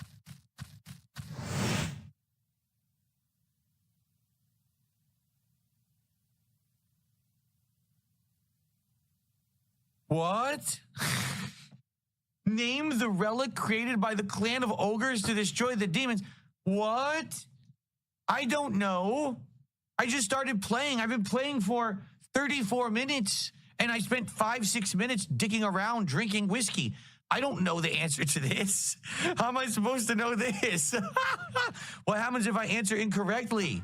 What happens if I answer incorrectly? I found a note a while back.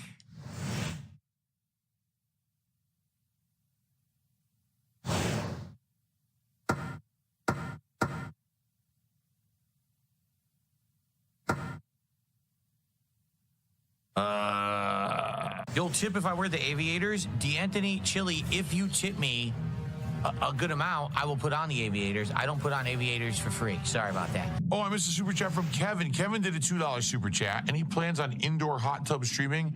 Of course. That is the next evolution of my content. But we have to, we have to get there. Maybe if you guys get me to $1,000 tonight, I'll get a indoor hot tub, and we could do some hot tub streams next week. We'll see. Give me to $1,000 of support. We'll see what happens. All right. Another trick treasure box. Oh boy.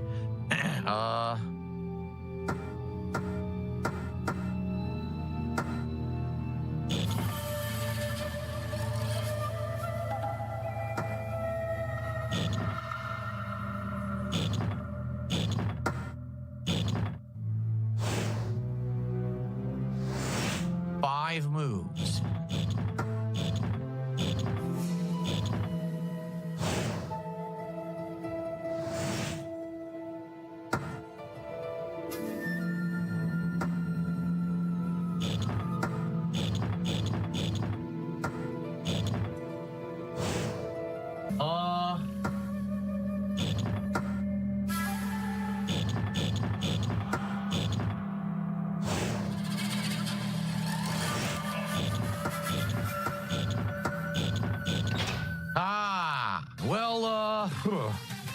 This is one that I never expected to ever be going back to. Stupid! Undead douchebags! Juliet Starling, age 18. I couldn't read the rest. This is so irritating. Her voice is way too irritating and loud. It's so weird playing this in 4K with reflection effects. The game doesn't deserve this level of graphics. This is one of these throwaway games that you like fuck around with for a few hours, but back in the day, I would play these like all the time to the full extent. Like I'd do a full playthrough of them. Juliet Starling, age 18. Probably one of the few people who did play these games to the full. Juliet Starling, age 18. Cool Gal says I played the entire game in one session. Are you serious? I played the whole game in one day. Careful. That's not surprising at all. Juliet Starling, age 18. What was it, like 7 hours long? I just kept playing. I finished the shitty game. Wow. Whoa, It was only this game's only 6 hours long, I'm being told. Dude, I just paid $45 for this game on Steam, by the way. So oh how things have changed since back in the day. Oh man. Fuck those zombies in their buttholes.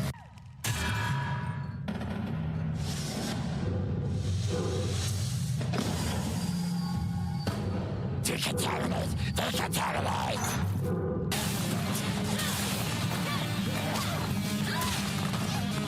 They all have super armor. Yeah, see? They all have super armor and special attacks.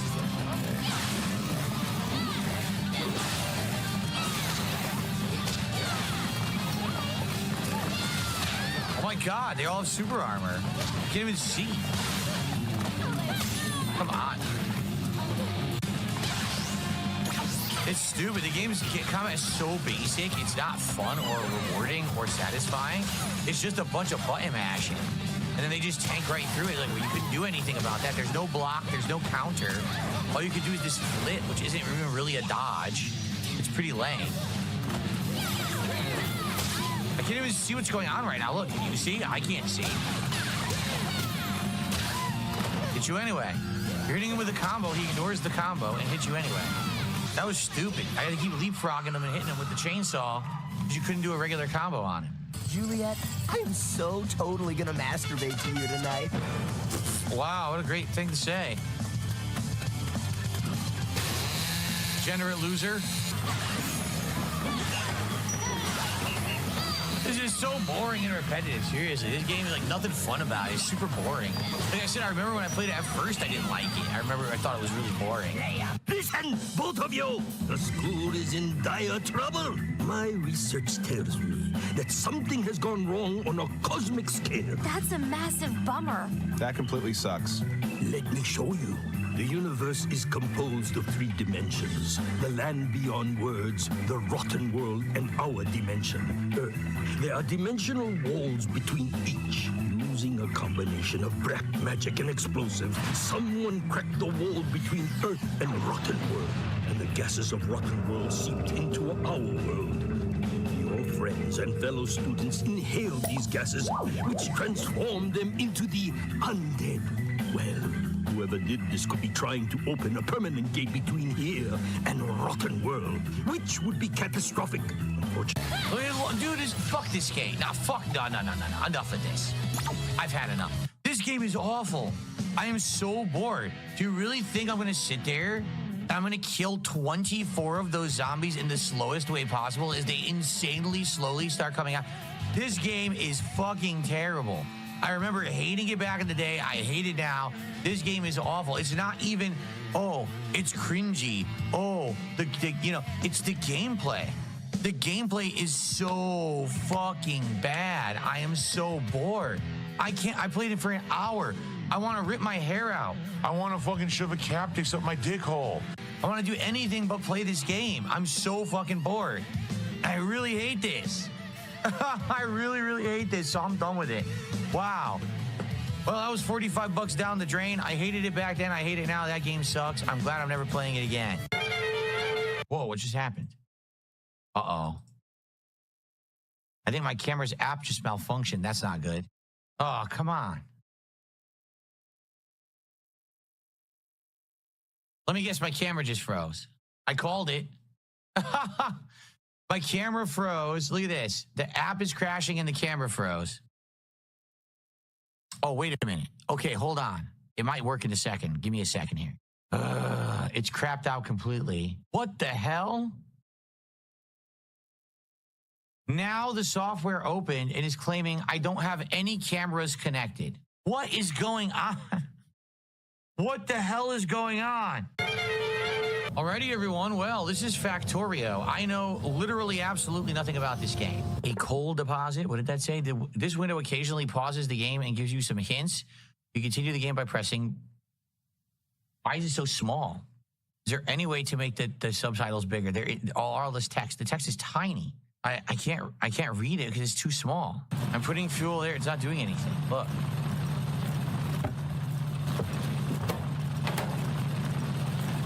What the fuck are they talking about? Look, I'm on it and I press A and this opens. So what am I doing?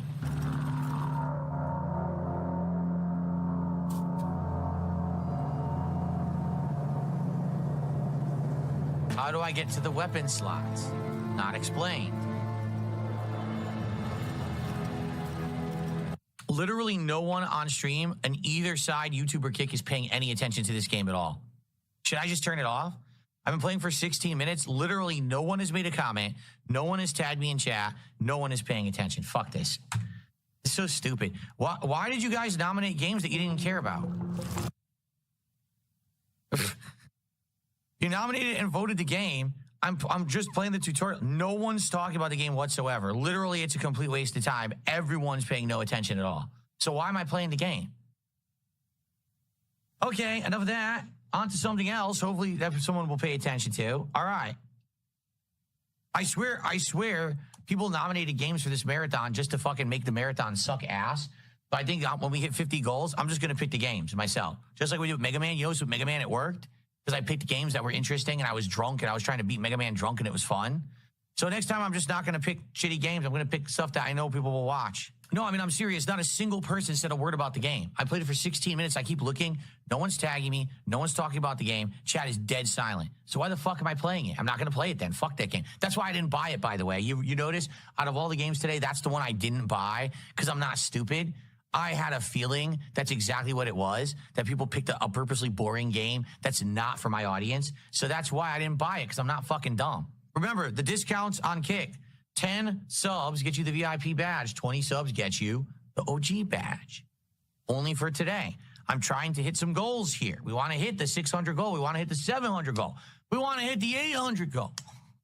I want some shots. No, the truth is, I feel like we've had a better time today just chilling and talking than we did playing any game, right? When we played chess, it was fun for me, but not for you. Because it was me getting immersed in chess again. When we played Lollipop Chainsaw, it wasn't fun for anyone. It was super boring. That game is totally not for a viewing audience. It's not. So I don't think the games have worked very well, right? Onimusha, I think, is the only one that maybe we have a chance we get something out of. But I'm not even convinced we're going to get anything out of this, to be frank with you. And no, Semi-NF says you took a sip, not a shot. Dude, I wanted to savor the flavor. This is flavored. This is not considered supposed to be regular hard liquor. It's flavored hard liquor. You want to taste it, right? I took shots of these earlier. I just did the whole thing, but I wanted to actually taste it better this time. Anyway, thank you, Kevin, for $2 super chat. I do not normally drink like this at all. This is only for marathon events. And only in conjunction with amazing amounts of support. So thank you so much. Let's do... Let's do this. It's a tiny little pig. A pig that rattles.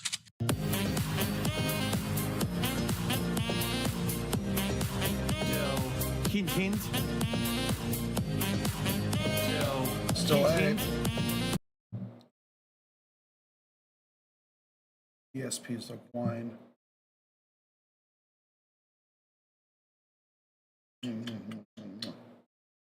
Ooh, let's see, Kanye. Rekindled that Nazi art. So. Kanye is not being a contrarian. If he was, he would be a communist. The ultimate contrarian under a capitalist system. Being a Nazi and spewing Nazi views just reinforces what capitalist fascist collaborators want to do. Dude, no, I don't think you understand. He is just simply, okay? He is just simply doing what he thinks is the edgiest thing you can do, okay? That's it. Man, this is his perspective on what he believes is edgy. That's it.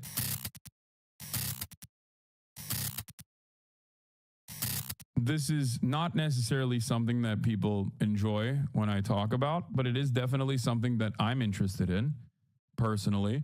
Also, speaking of athleisure and street, the guy that played a pretty big role on top of Virgil Abloh in mass producing athleisure and streetwear is very clearly crashing out once again on the timeline. Everybody knew he was a Nazi already, but he's going full Nazi mode once again in an effort to desperately get people to pay attention to him. But it seems like in that process, it seems he's gotten one of his collabs pulled. Numerous famous celebrities have finally unfollowed him. And Kai Cenat, who was supposed to do a collab with him, said this. I'm gonna go ahead and address the elephant in the room. I seen the tweets, my nigga. I seen the tweets, bro. I seen the tweets. I don't know what's going on, bro. I think it's GG's. He doesn't. What do you mean you don't know what's going on? He did this before, you know. Hey, the second time he's doing it. I think it is GG's. I don't know, bro. I don't know. I think, bro, it's crazy, bro. I don't know, bro. It's crazy. It's just back to back to back. I don't know. I think it's GG's. It's GG's, bro. Yeah. Yeah, I mean, of course it's GG's. And the thing is, I have a different approach to it. I do think that like his mental illness certainly played a role. Now it's GG's.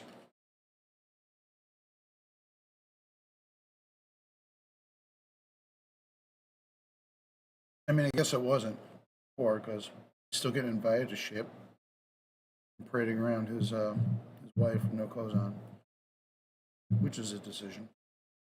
Played a major role in making him vulnerable and more susceptible to Nazi influence. Candace Owens played a big role in, I think, Kanye West's like neo-Nazi radicalization. Having said that, however, this is the second time. This is the second go at it.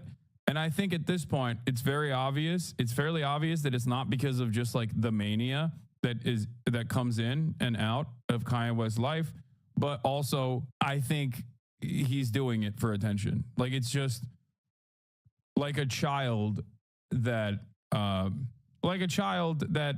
needs attention and cries and poops in his diapers. That's what he's doing. Like he's just very clearly trying to sell some product. And if you can't do it because of your creative skills, what do? You go for the lowest common denominator. That's it. The lowest common denominator is saying shit that people will pay attention to negatively. Okay? 14-year-old kids do this exact same thing all the time. Like literally this exact same thing, which is, screaming the racially charged, racist ass bullshit. That's it. He's like an angry baby. Okay. There's an FD signifier about Kanye, which is illuminating about his past and how he was maybe always like this. Yeah. He hit every part of the political spectrum. I will say nothing bad or against China. They always showed me love. When Americans turned their backs on me, I'm a Nazi. Who's your top 5 baddest bitches of all time? My wife, my wife, my wife, my wife. My wife demoralizes bitches. I change my mind when I feel like it. If you see anyone around me, know that they are providing a service. Friends are for kids. Higher place. Friends are for kids. I used to be broke. Now I can't relate to brokenness and don't want to. All white people are racist. I'm happily out of touch. Gerard Carmichael is funnier than Dave Chappelle. I miss you, family, and I'm sorry if I ever said any gay jokes in front of you, not knowing you was gay. You are one of the most brilliant people. And yes, I said I miss you, knowing people will try to flip that. He's finally crossed the line. Wait, is Gerard Carmichael gay? He's selling this now? What is this? Okay, dude. I've wanted to make this t-shirt for years. My greatest performance art piece thus far. Like, this has 89,000 likes. Twitter is so cooked. Yeah, HH Heil Hitler 01.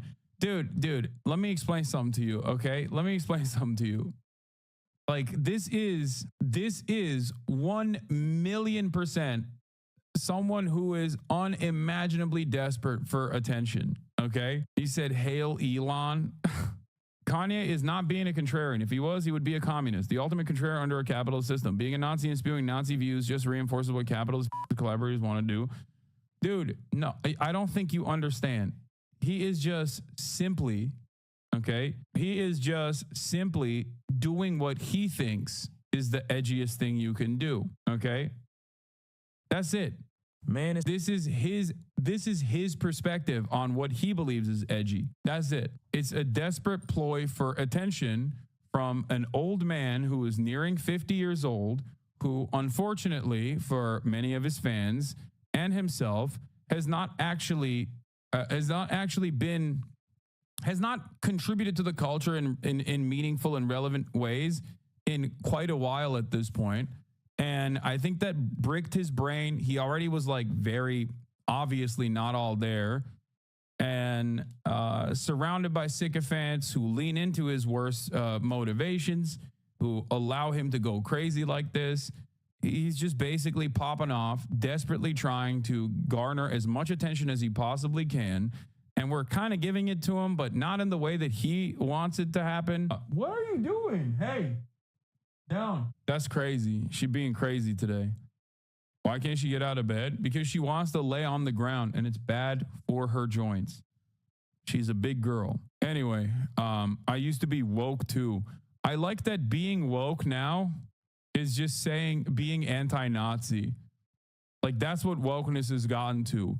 Cancel culture is now when you want to say that like a federal government employee shouldn't be on the timeline talking about, deporting every Indian.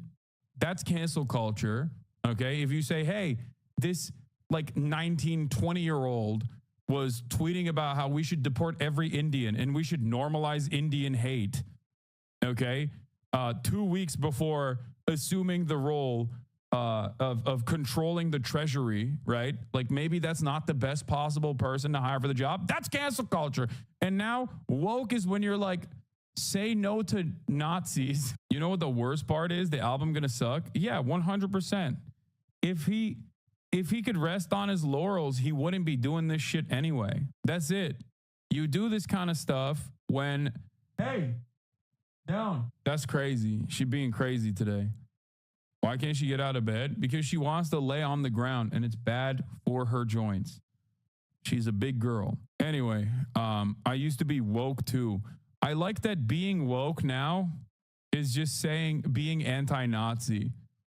Like that's what wokeness has gotten to. Cancel culture is now when you want to say that like a federal government employee shouldn't be on the timeline talking about, deporting every Indian. That's cancel culture. Okay. If you say, hey, this like 19, 20-year-old was tweeting about how we should deport every Indian and we should normalize Indian hate. Okay. 2 weeks before assuming the role of controlling the treasury, right? Like maybe that's not the best possible person to hire for the job. That's cancel culture. And now woke is when you're like, say no to Nazis. You know what the worst part is? The album gonna suck? Yeah, 100%. If he could rest on his laurels, he wouldn't be doing this shit anyway. That's it.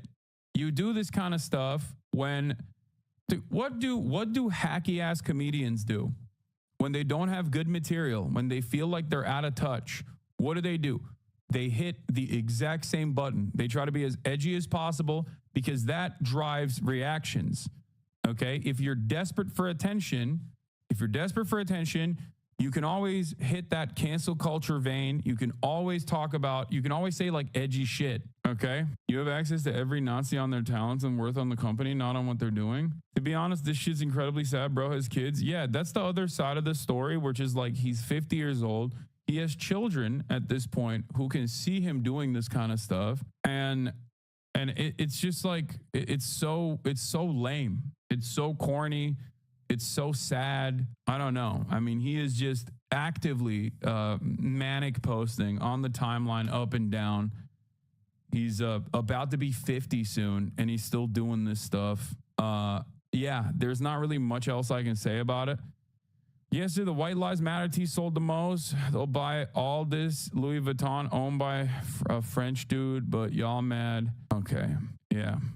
Now, the thing that's also, I guess, like if I were to do some systemic analysis here, some systemic critique here, I think one of the major issues with this kind of hog behavior, is that it does have a tendency to normalize other people coming out this way, because there are plenty of people who want clout. There are plenty of people who want attention. So they go, oh, well, Kanye's doing it, I'm going to do it too. And then there's also plenty of people. Hey, everyone. There are also plenty of people who personally agree with this kind of attitude, and they see that as a perfect way to come out and actively try to make this more of a normal attitude to have. Okay, like you just do the way this works is like when Elon Musk hits that Sig Heil, and there's a lot of discourse, and he gets no punishments, no penalties for it as the wealthiest, most powerful person on the planet. That creates an environment where a lot more people will feel comfortable doing this kind of thing. Okay? And guess what? Kanye also contributes to that and has contributed to that. And that's precisely what's happening. It's over. It's cooked. GG. All the words that you can use to the situation that's beyond the point of no return. It's Hassan, thank you for not feeding the narrative that Kanye's acting like this due to bipolar 1 disorder. I was diagnosed with it in 2017. No, the only thing that contributes to it is like, it obviously, when you're bipolar, yes, you are more vulnerable, more susceptible to outside influences like this, but it's still him doing it. You know what I mean? He's like, not everyone with bipolar disorder that goes out and becomes a Nazi. Okay. Like, people actively work to control their urges. And I think that Kanye West, especially given the media blackout that he engaged in his spiraling in the past, like, this is not the first time he's doing it. This is the second time he's doing it very publicly. Okay. And the stakes are constantly raised. So obviously there is a separate narcissistic tendency here where he obviously wants to garner attention by doing this. It's not because he's bipolar, although that feeds into him being vulnerable, I think, especially alongside his narcissism and his tendency to push away people that are like criticizing him or critical of him in his own orbit, that try to reach out to him and preserve his mental sanity. Okay. But it's clear that, like, especially considering the times where he hasn't behaved like this prominently, and the suspicious nature of how he came out recently again and started popping off like this again right before he decides to like release an album or sell some merchandise or whatever.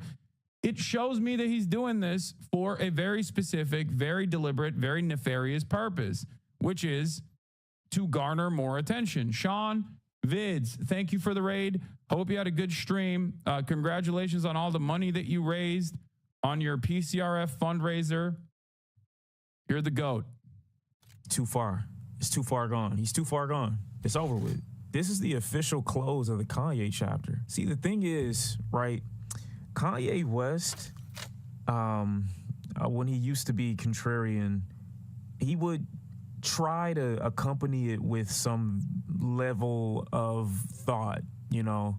All of those arguments that he had maybe, I don't know, what was it, 7 years ago, where he's on TMZ, and even those were horrible, but it seemed to stem not just out of some like maybe temper tantrum or some want to be noticed so badly that you're literally saying anything. It seemed as if, at least back then, though those arguments were terrible, he was trying to articulate his point. I'm not blaming the fans. I'm not. Y'all don't have control over what Kanye West says. You aren't going to be the needle. But a lack of engagement, I think, is what's required when you see people doing things like this. Kanye West is incapable. Yes, Kanye West is incapable of making noise musically currently. He has no ideas, nothing thought-provoking, nothing left in the Exactly. And when you're like an incredibly influential artist for most of your life, I think that bricks your brain straight up. So you try to hit the lowest common denominator nonsense that garners maximum amounts of attention, okay? And that's where he is. That's currently where he is. Exactly. Like, the Nazi stuff is a weird situation because on the one hand, it's incredibly dangerous to normalize this kind of rhetoric. Okay. That's one. Number two, he does have this ideological leaning for sure. Okay. Make no mistake. But the reason why he's coming out like this is not because of mental illness, even though that is a contributing factor. Okay. The reason why he's coming out like this is because he wants attention and he doesn't know how to get it with his art. He doesn't have motion anymore. He can't dictate fashion trends. He can't dictate music trends. He's completely far removed from rap as a medium. His artistic expression is not up to par. Like, I feel like if you made him listen to like a one Osama song or whatever, he would snap back to reality almost. Like, it would break his brain so hard. Like, a lot of where rap is going right now with, you know, underground artists and underground music. No, not Bin Laden, man. Osama's son. Like a one Black Boy Max collaboration stream would just destroy his brain. And it's interesting because he also recognizes that as well to a certain degree, because I saw him tweeting about how he just like doesn't listen to rap anymore because it's lame. He only listens to Wagner. He says his favorite rapper is Miles. Tank musically, because if he did, this level of expression wouldn't be coming out. How you know about Osama's son? Okay, dude. Just because I'm an old man who doesn't listen to any music whatsoever doesn't mean that I'm not like keeping up with things that are happening in the world. Okay, calm down.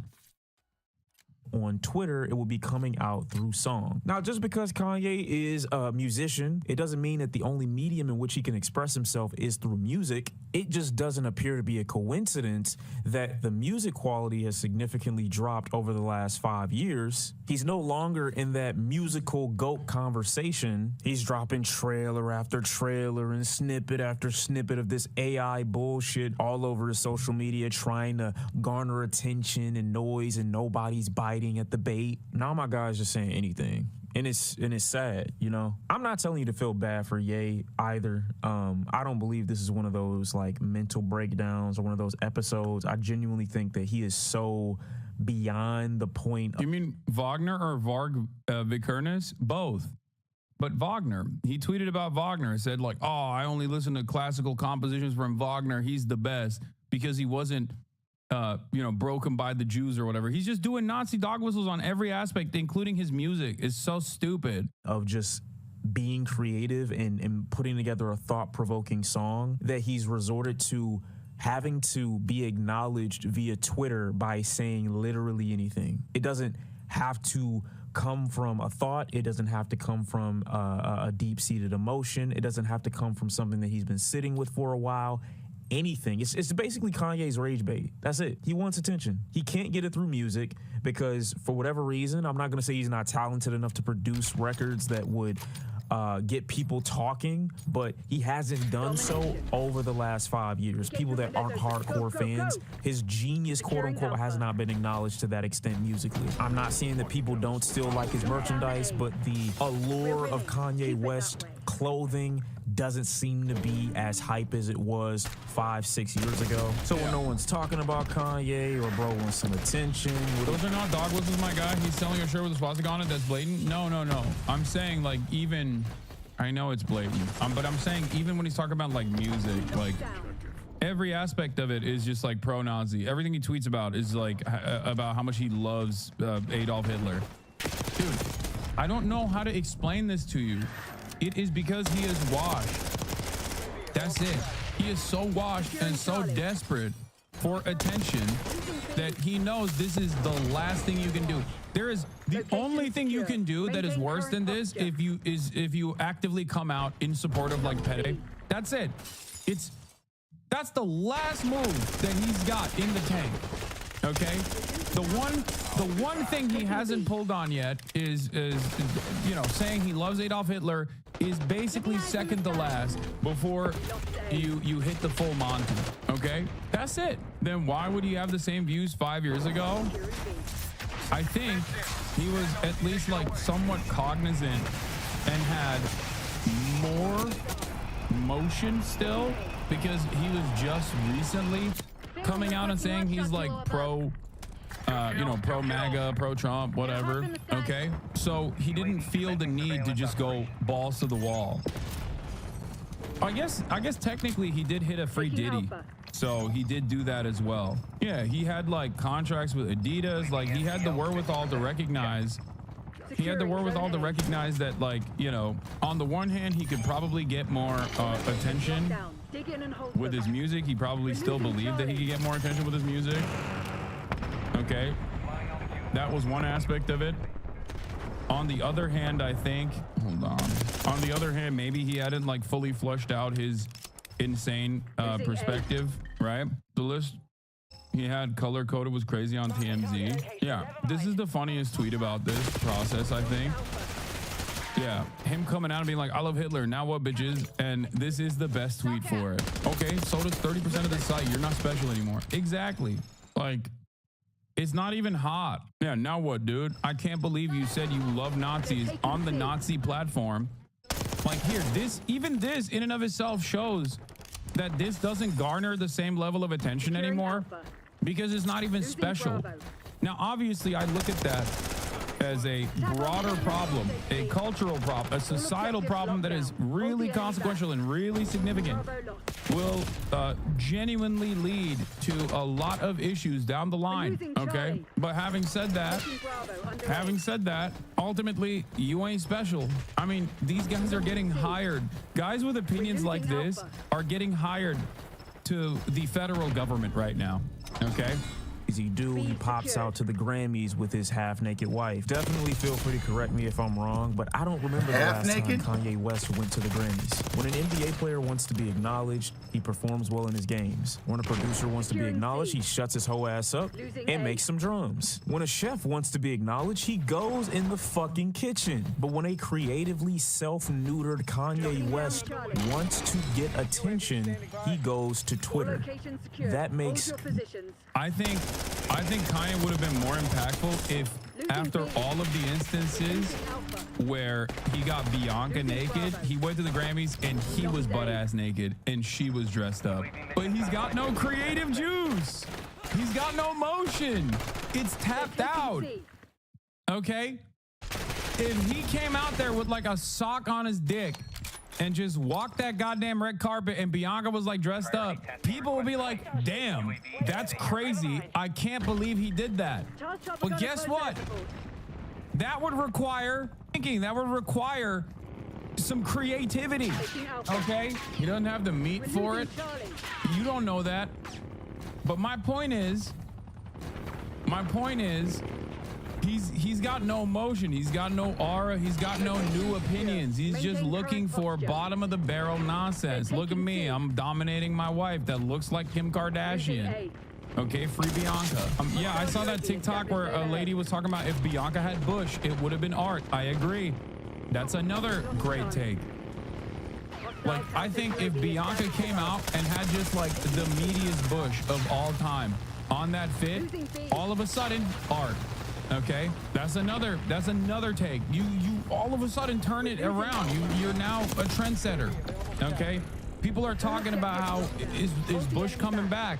Okay, he's a steak rage bait Twitter account in celebrity form. Yeah, my point is, all of that requires some kind of forethought, you know. But he's got none of that anymore.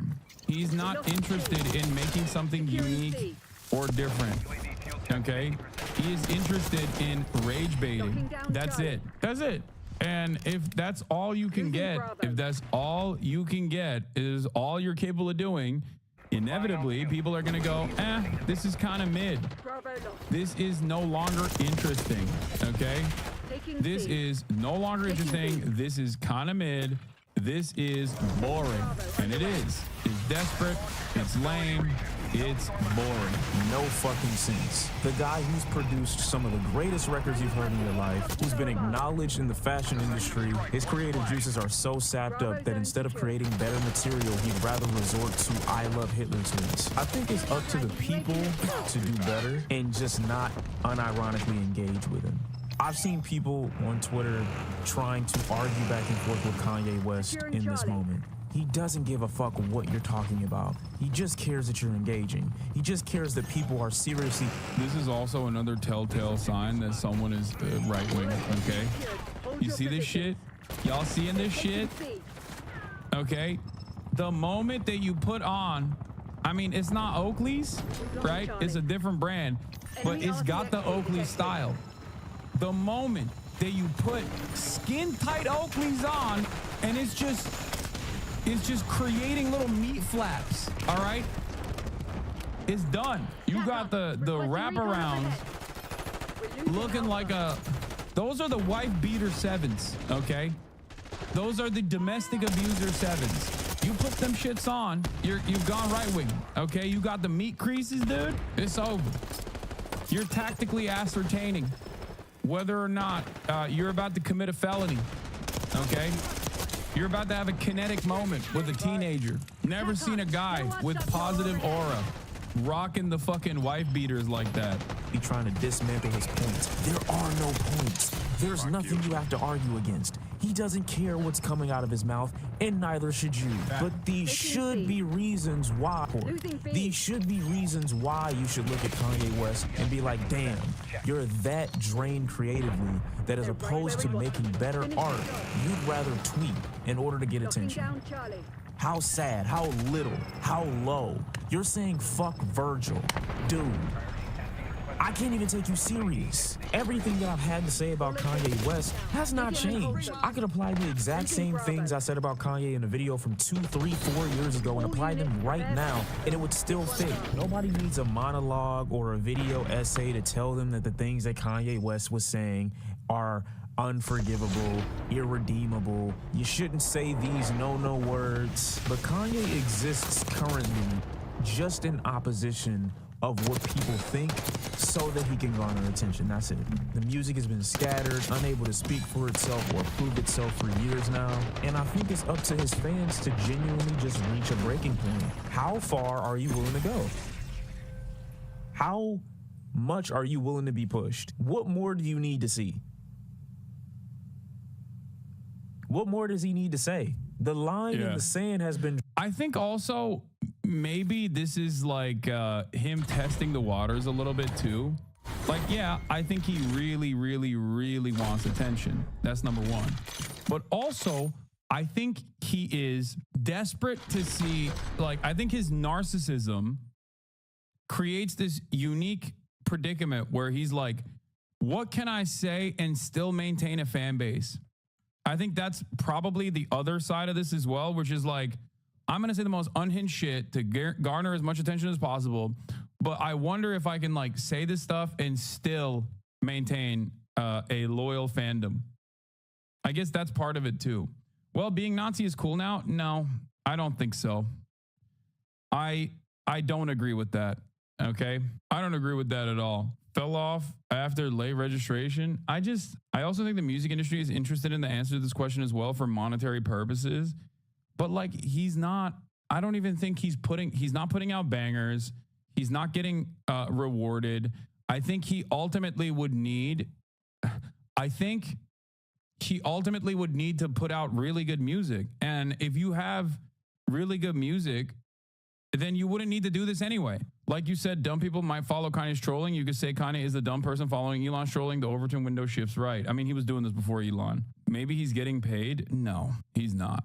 He's not. He's getting rewarded if he sold 800K off a t-shirt though. You guys are, dude, he sold 3,000 units. He's fucking Kanye West. Are you kidding me? That's nothing. That's literally like streamer merchandise drop number. What are you talking? He's Kanye West. This man, yeah, he sold $800,000 worth of shirts and he made $60,000. But I looked at the number of units he actually sold. and the number of units he sold was like 3,000. Do you understand how little that is for someone like Kanye West? That's Kanye West. 10 years ago, Kanye West is changing fashion, okay? Playing a, whether you like him or not, active role in changing fashion trends at the global stage. Now he's literally doing Twitch streamer merchandise numbers. That's it. Like, that is low for Kanye. That's my point. Okay? Like, it's a decent number of units that you sold, but understand that that is definitely very low for someone like Kanye West. Like, he made people wear those ugly ass Yeezys, dude. Think about that. He sold more Yeezys. Ye knows the truth hurts. Yeah. Is it possible he's just actually a Nazi? Wait, no, he is. I'm not saying he's not. What do you mean? He's openly saying he loves Adolf Hitler. That, like, what? He is that. He has become that for sure. I'm just simply explaining to you like why he's doing that on top of the fact that he is that. Okay? He definitely is that. But the reason why he's also doing that right now is because he's got nothing in the tank. He's got nothing creatively in the tank. And when you got nothing in the tank, what do?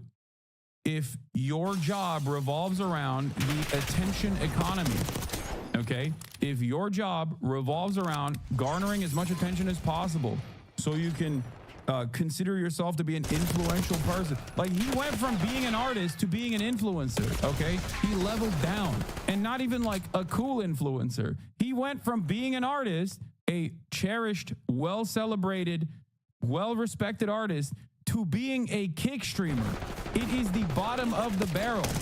Why do you think all these kick streamers do shit like this all the time? It's because they don't know anything else. They don't know any other way of getting attention. Okay? Like, he devolved. He's washed. That's it. Do you understand? That's what you do. Why do you think when celebrities, for example, fall out of favor or whatever, or are outed as like sex pests, or are outed as sex criminals like Russell Brand, they literally fucking hit the right-wing button as hard as they possibly can? Why do they do that? Because they know that there's like a captive audience there that will respond positively to them. Okay? That's why they do that. It's the oldest trick in the book at this point. And he's doing it too. And he's been doing it. Braun, you either gonna be on one side or the other. And you can't tell me that Kanye West is putting out anything for you to dive onto his side of the sand for. That's the fucked up part about a lot of people that are fans. You don't even have anything to currently attach yourself to. Nothing recent that he's come out with that you would need to say, nah, I can never let him go. Ain't none of that He Made Graduations, bitch. That was 2007. It's almost 20 years ago. Let it go. Hey, bro, you niggas gotta move on. I'm sorry. He's done miracles on me, not today. He's not lost. He's not going through a breakdown. He's a coward who's currently running away from his inability to create. It's so odd that he had such a fixation on Drake's downfall this summer when it seems he shares Drake's issue in this inability to acknowledge yourself as the problem. The issue was always external. Big-headed right now? Have people fed your ego to that level? I'm not gonna call it a fall off, but you know, I don't know if it was Ice Cube or whoever said it, that you get like 3, 4, 5 years in the prime as like a rapper when you're popping and nobody can fuck with you. And to Kanye's credit, he's been relevant and popping for like way, way longer than that. And that level of visibility. Dude, this one chatter has just been desperately going, bro, Asmongold's talking about you. Asmongold's talking mad shit about you. Okay, man, what do you want me to do? Like, all right, cool. Ability and constant admiration. Who cares? Help feed into this idea that he has of himself, where he's entitled to the people's support, where he's entitled to the people. Everyone's like, bro, you gotta get in there, dude. You gotta do some drama, dude. People's engagement and interest, and he doesn't have to work for it. Bro, Asmongold yesterday said U.S. aid was paying Politico to do Gamergate articles. Okay? UAV commencing surveillance operation. Fuck you mean? Like, what are you talking about, dude? He said USAID was paying Politico to write about Gamergate, to come after gamers. I'm sorry. I don't know what to tell you. If that's where you're getting your notes from, like, you're gonna be wrong. Okay? What has USAID ever done for Asmongold though? No, USAID has ruined his life. They attacked him by making titties smaller in video games. Okay. Also, half the time, Asmongold isn't even talking shit. He'll just literally hit a line where he'll say something that's critical and then immediately turn around and be like, but I actually agree with Hassan. And chatters will come in here specifically to be like, dude, Asmongold's talking mad shit. He's so fucking mad at you, dude. It's time. You gotta fucking respond to him. You gotta come after him. You gotta destroy him in the marketplace of ideas right now. And it's like, it's only because you just want drama. I don't care. I don't care what Asmongold has to say. Okay? Unless it's about USAID doing Gamergate. In which case, that's very funny and also incredible political commentary. Okay? What? Saw the Hassan video now. There is nothing, bro. I am kind of disappointed. Lel. What are you? What? You do you smile? I don't even know what the fuck you're talking about. You literally just did the example Hassan is talking about. Yeah. He said USAID wronged him personally and they must suffer. And journalists wronged him personally with Gamergate and that they must suffer. That's an amazing take, I think. That is, in my opinion, that is peak political commentary. It's like actually unironically way more interesting in terms of political commentary than anything else a million Brett Stevens could come up with. Okay, give that man a New York Times op-ed slot right now, right this moment. I need to hear more about how USAID is doing Gamergate. And to a certain degree, they've proven that he doesn't need to work for it. They've shown that regardless of whatever it is that you do, regardless of whatever it is that you say, I'm going to listen to that next body of work. I'm going to tune into your next musical endeavor. I'm going to buy your merchandise. I don't care what you say on Twitter. I'm still going to support. And don't get me wrong. I know there are fans. There are diehards. There are people that are lost in his sauce. I get it. But Kanye West has not dropped a piece of merchandise that you would need to buy since like 2020. How many of y'all still use your stem? Where do you take it? You don't feel like a loser? That's the MP3 version of an Apple Watch. You're a loser. I just don't think it's too much to ask or to demand as a fan. I can't listen to an artist that does this. And it's not like this is they don't take their trash to the front on Monday, or he didn't wash his hands that one time he left the bathroom. Still disgusting, by the way. I see a lot of you niggas. Is not being a Nazi apologist too much to ask? That's kind of about all I feel. Yeah, I mean, it's crazy that people will go to that length. Anthony Fantano says Kanye West is a disgusting loser. People are still mad at him for this take, by the way, which is pretty funny. Like, people still, I saw people on Twitter being like, yo, you're obsessed with him, dude. Anthony Fantano is obsessed. It's like, what are you saying, big dog? What are you saying? Oh, there's also one interesting take from Boltzmann that I kind of agree with that I've talked about before. Elon and Kanye share a CIA lawyer, Alex Spiro, who played a key role in the decision-making early on as Elon took over Twitter, perhaps even more so than Elon by one account. Despite Elon's open servitude to Israel, Twitter has become a hive of Nazi propaganda since his takeover. Now, I don't care about like the lawyer connection, but I do think it's very odd. I do think it's very odd that there is a lot of prominence to be offered to you if you say unhinged anti-Semitic stuff, and a lot of the people who say unhinged anti-Semitic things who also then will turn around and act like they are anti-Israel are the names that you hear of the most.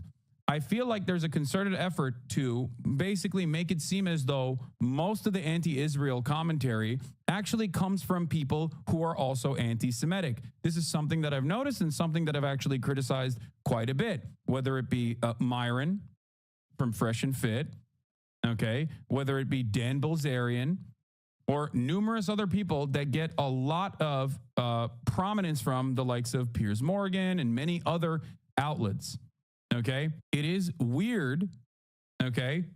It's also weird that people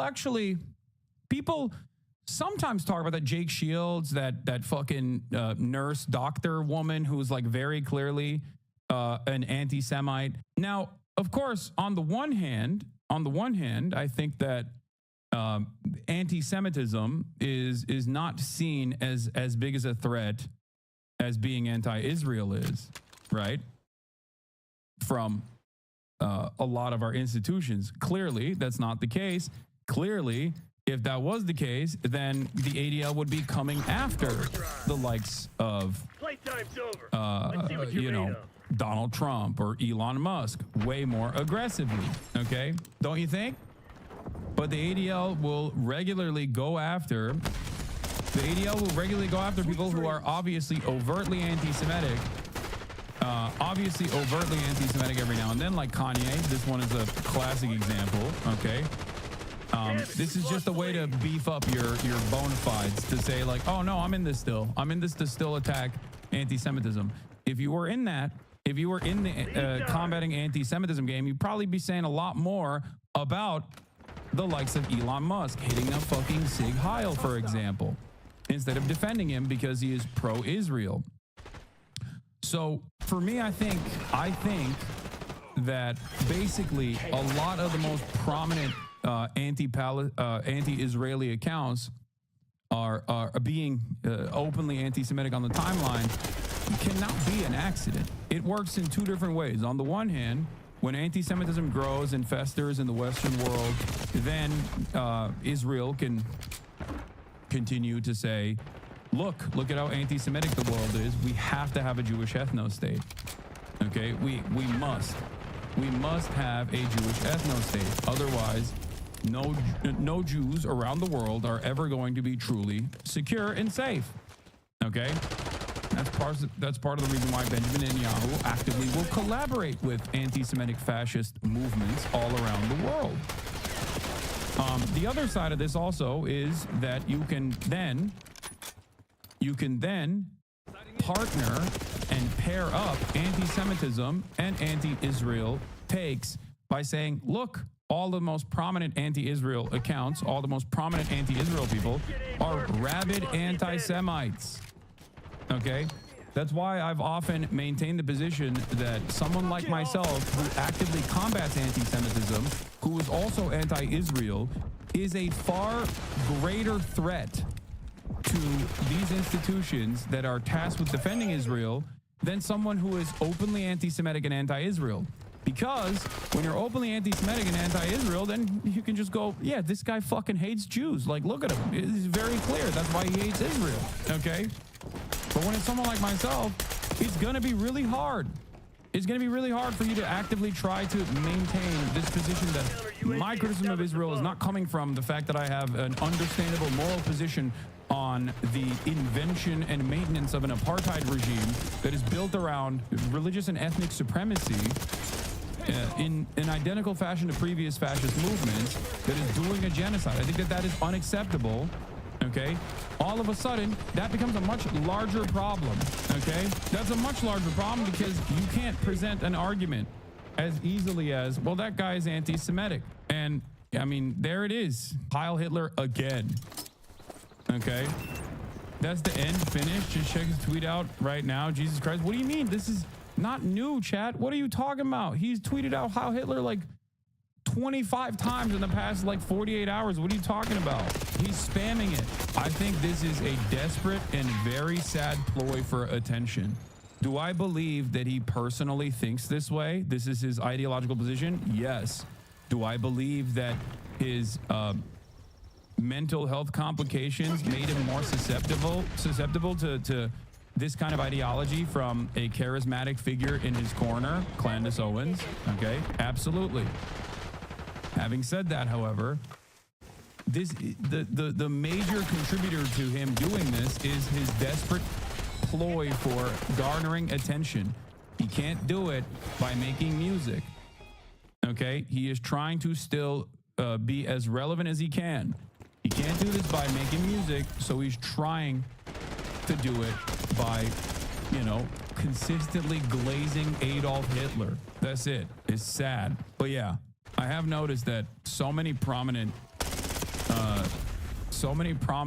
anti-Israel accounts, especially on Twitter, are also rabid anti-Semites. Do Aindin and Ross really want to interview? Yeah. What a strange world we live in where this like random corner of the internet that we exist in is becoming more prominent and more involved in the broader culture and it's happening in the worst ways possible. You know what I mean?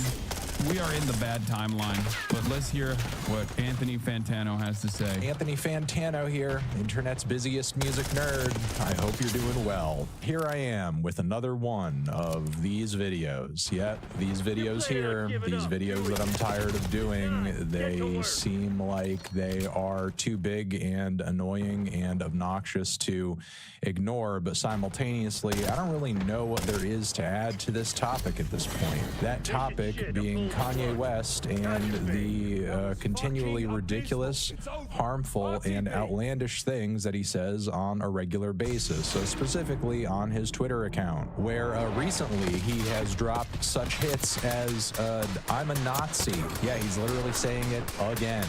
He's saying it again. He has said it before. I'm a Nazi. He is reiterating it one more time, you know, really screaming it out for those in the back who refuse to face facts in terms of like where his head and ideology are currently at. Yeah, I mean, as of the time I am filming this video, he has really been tweeting for hours, saying things like, I channeled Andrew Tate on a few of those tweets, as well as my favorite tweet tonight was about woke fat bitches. He also posted an often shared old black and white photo of him where he's like, you know, wearing this t-shirt that has a swastika on it with a cross through it. And he himself says, I used to be woke too. Again, making it clear that whatever sort of mindset he was in when he was wearing that shirt, no longer in it. At one point, he even stated that he has a dominion over his wife, Bianca, who has been catching a lot of heat and criticisms as of late due to her appearances with Ye, where she is just completely and utterly naked. Hitler was so fresh, and y'all call me Yadolf Hitler, and your bitch still wants to fuck. I mean, who truly knows what is in this man's heart and how far this political ideology rabbit hole goes down for Kanye? He does have a really big history of just being a contrarian and embracing whatever kind of goes against what he perceives as the grain around him, socially speaking. He even launched a tweet here where he says, I could say Jew as much as I want and Hitler as much as I want. Matter of fact, I do say it when I want. He's still saying all of it.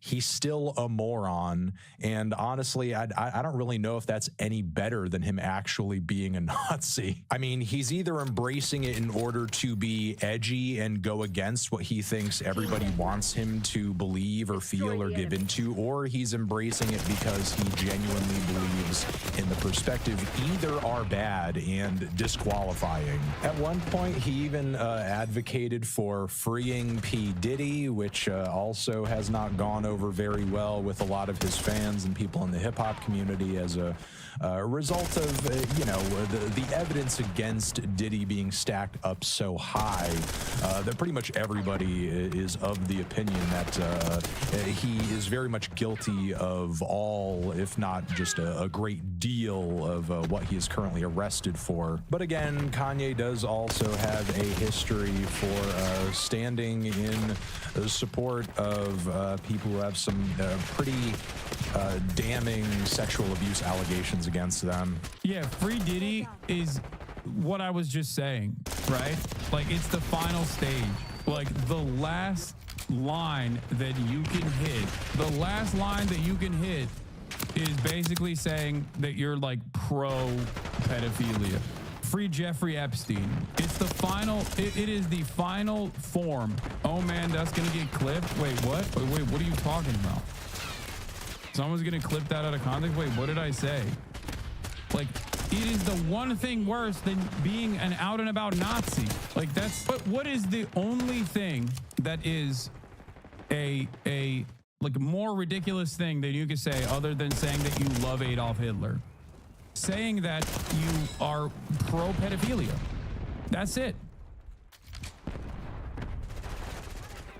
That's it. And again, just to stress and reiterate to cover my bases, these are allegations, and we're going to see whatever happens with Diddy play out in a court of law, most likely. But yeah, again, a lot of zaniness that is difficult to ignore, but simultaneously... Chat, when you mention clipping, people look up the chat transcript for clip and then make their clip. Yeah, what are you going to do? I mean, it is obvious that people have completely decided to no longer try to understand context whatsoever and are very deliberately doing smear campaigns. You know, it's crazy because I'll address something that was clipped out of context, offer the context, and then the reaction will literally be to clip me out of context again, like remove the context that I'm addressing. This is part of the reason why many people don't want to actually address these issues face to face and will resort to, will demand that you watch shit, okay? So they can continue driving the narrative in whichever direction they want to their audience, then, and consistently poison the well. That's it, you know? There's not really a whole lot to say about it, truly and honestly. It's right here in black and white. It doesn't run that deep. It is what it is, and it's totally embarrassing for both Kanye and Kanye fans, and even just anybody who has to observe him acting this way alike. Again, whether it's because he feels this way, or he wants to be edgy, or he just is trying to drum up interest in his forthcoming album cycle, it's all bad. There's no reason or justification for any of this. I mean, it's gotten so awful that previous collaborators like JPEG Mafia have had to tweet in order to distance himself from it.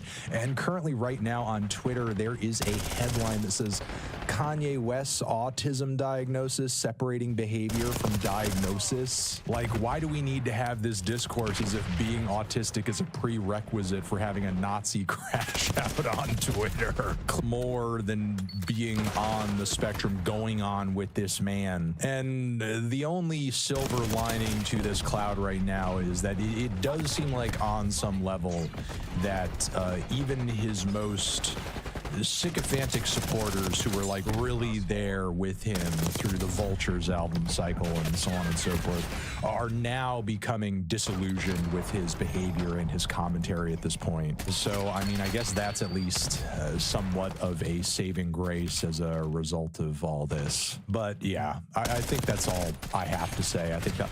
Yeah. It's crazy. It's just so obvious. It's so obvious what's happening, and it's kind of sad. It's sad to see so many people like still actively trying to, you know, make this seemingly work. I don't know.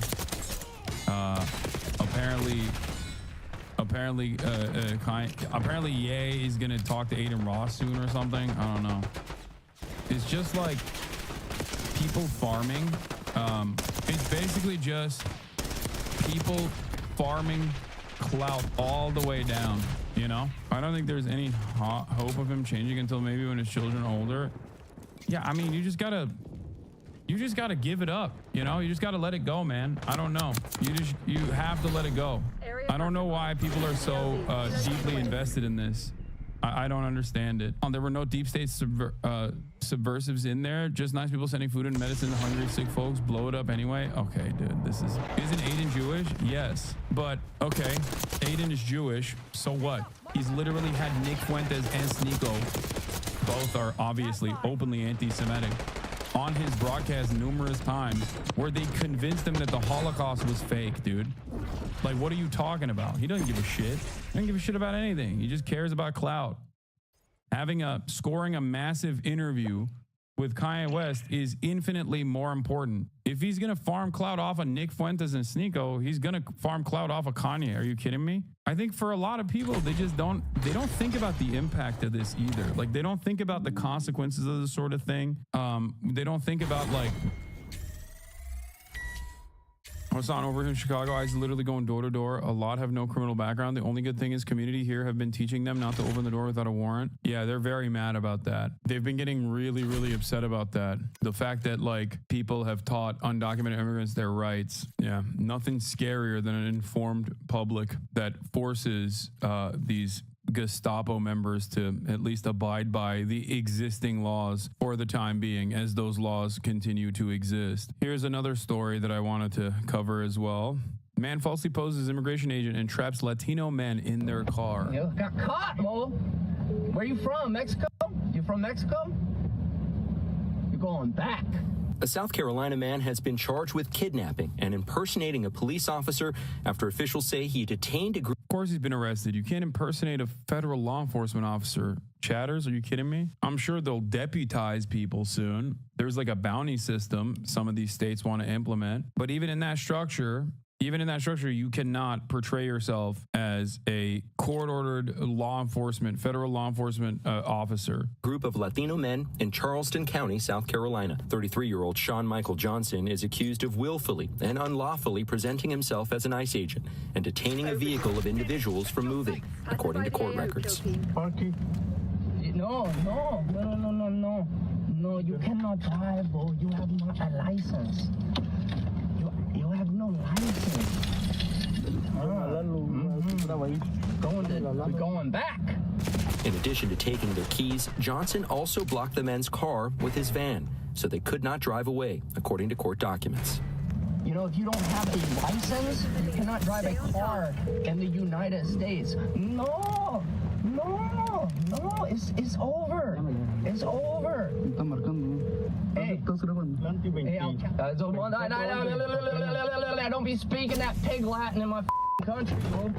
Be speaking that. I mean, this is literally a hate crime too, on top of everything else. Like, what are we doing here? I can't say what I think, or I want to evade a ban, but goddamn, and neither can you, chat. People tell me I'm crazy for saying re-education camps. What do you do with this guy? Re-education camp for this guy is an infinitely better solution than what most people would advocate for, you know? That pig Latin here.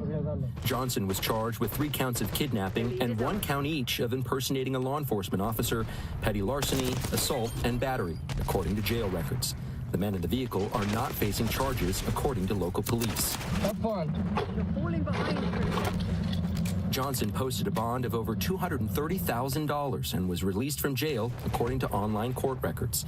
In a court appearance, his family pleaded with the judge. Who fronted him the 23 grand? Oh my God, does he come from a rich family too? Saying that their son has mental health issues and has tried to get help in the past, but he needs to continue with that therapy, according to CNN affiliate WCIV. CNN has been unable to locate an attorney for Johnson. You usually pay 10%. You front the 10% to a bail bondsman and he covers the rest. And then if you actually don't attend your court date or whatever, then that's when bounty hunters come in. An insane process, but the bond is 10% of that. New data shows that the majority of the 8,200 people arrested by ICE have no criminal conviction of any kind. Oh, what? That's crazy. Dude, I'm so shocked. Thank God for ProPublica, by the way.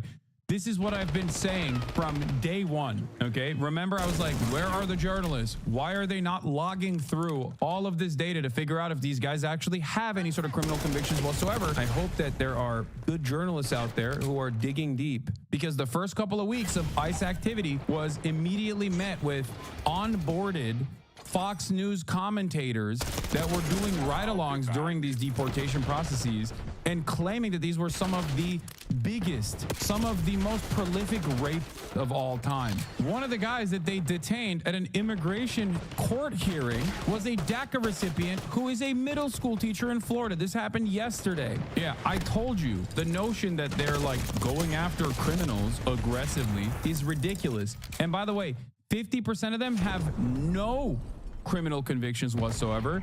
And I'm willing to bet that the remainder, okay, the overwhelming majority of those who have any sort of criminal acts in their past are probably for minor things, like the guy we saw in Guatemala, who literally was in the country for 15 years. And they got him on trespass. Like, he was deported for trespassing. So how many years altogether did you live in the U.S.? Almost 19 years. 19 years, yes. I have a wife, kids. I'm scared. Because now the Trump, they say they have to, go with a criminal, but we're not a criminal, But you have a trespassing conviction? Yes. Well, to me, it's not like that. What about? To you, it's not as serious a crime. Yes, I'm not. Yeah, also, in terms of the criminal prosecutions that are coming down for reporting on ICE activity, the FCC is now investigating San Francisco radio station that shared the location of undercover ICE agents. Wonderful stuff. The Federal Communications Commission has launched an investigation into KCBS radio after the San Francisco station broadcast information on live locations of undercover U.S. Immigration and Customs Enforcement agents in San Jose. FC Chairman Brendan Carr told Fox News the commission had sent a formal letter of inquiry to the station in response to its January 26th discussion of ICE operations, which he called really concerning. He said that the station had a matter of days left to explain how this could possibly be consistent with their public interest obligations under the FCC license. You had ICE agents undercover doing operations in East San Jose and part of the town known for violent gang activity, and you had this radio station broadcasting a live location identifying the unmarked vehicles that they were in. We're talking about a group of Gestapo soldiers actively coming after the so-called free press in the United States of America, where the First Amendment is supposed to protect this sort of thing, and going to another federal regulatory agency to basically take away their broadcasting license because they don't like what they're broadcasting. On January 26th, the host of KCBS Radio Weekend News shared the location of agents and the vehicles they were in based on the information from the Rapid Response Network in Santa Clara County, a community organization developed to protect immigrant families from deportation threats. The county's response network says that agents in San Jose were in unmarked vehicles, the host said, describing the color, make, and model of the vehicles before listing the streets and locations they were spotted, which is awesome that they were doing that, by the way. Respect. The Communications Act of 1934 requires that broadcast licenses operate in the public interest, convenience, and necessity. The FCC reserves the right to fine a station or revoke his license if it's found in violation of the public interest standard. How is that not in the public interest? It is directly in the public interest. You think more than 48 hours after the start of ICE raids in Denver, Aurora, we'd know just how many people were detained and then taken into custody. We don't. And that's now the story. Let's talk about it. 2 days ago, the feds said it was trying to arrest 100 Tren de Aragua members. I believe the number of Tren de Aragua members that were arrested is 1. Yesterday, we asked ICE how many were detained. Seems like a simple request. Fox News, after all, had reported 30. Keep in mind, Fox has a reason to know. They had a team embedded with ICE on Wednesday. Problem is, 30 was nowhere near 100. But what's even more telling is that as of now, ICE has confirmed that just 1 Tren de Aragua member was detained on Wednesday. 1 is quite a bit less than the 100 that they wanted. We also don't know how they concluded that there were 100 plus Tren de Aragua targets to begin with. It is clear that the Trump administration is trying to spin this as a story about a leak. I addressed this yesterday. So yeah, I'm going to talk about this right now. The Aurora, Colorado situation. If you recall, the story became one of national prominence when virtually everyone on right media, or without any evidence whatsoever, relying on a slumlord claiming that a Venezuelan gang had overtaken his apartments. Now, of course, this CBZ management, they try to do this thing where they try to make a big show of this falsehood. Initially, it was built around a slumlord who managed a bunch of slum properties, low-income housing, that were in a dire state, so much so that the local government there had sued the slums and actually declared it unsafe to live inside of these slums because of how awful the situation was. This management company had gotten thousands of complaints across numerous properties that they manage, not simply the one in Aurora, Colorado. But it did not matter. They still kept going with this narrative that despite the fact that another one of the properties was actually investigated and found to be uninhabitable years before Venezuelans actually even came to Aurora, Colorado.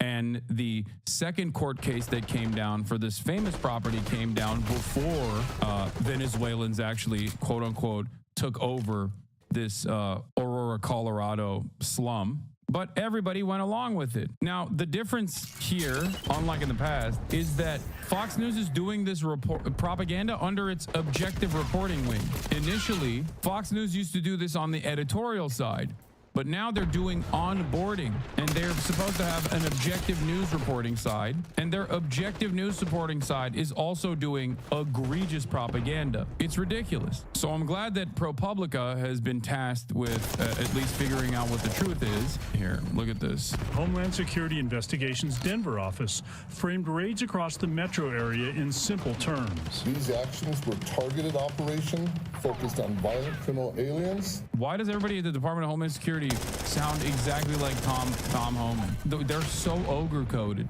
TDA members and those who are a threat to our public safety. What he would not say was how many people they arrested, how many were wanted for serious crimes, how many were members of that Venezuelan gang. We know more about a raid 11 days ago in Adams County, where federal agents said they were looking for dangerous criminals with guns and drugs and handed out video of the arrests. I think the people in the city of Denver woke up today to a safer city. The Drug Enforcement Administration's top Denver agent hit the airwaves. These are dangerous criminals. You've seen from those videos that came out of Aurora a few months ago. These guys are carrying pistols and AK-47. These are serious bad guys. Now, 9 News Investigates has confirmed that no criminal charges have been filed against anyone in that case. None by the U.S. Attorney. Dangerous criminals with AK-47s. And all they did basically was go door to door, harass and try to detain random people that they suspect of committing the crime of being brown while living on U.S. soil.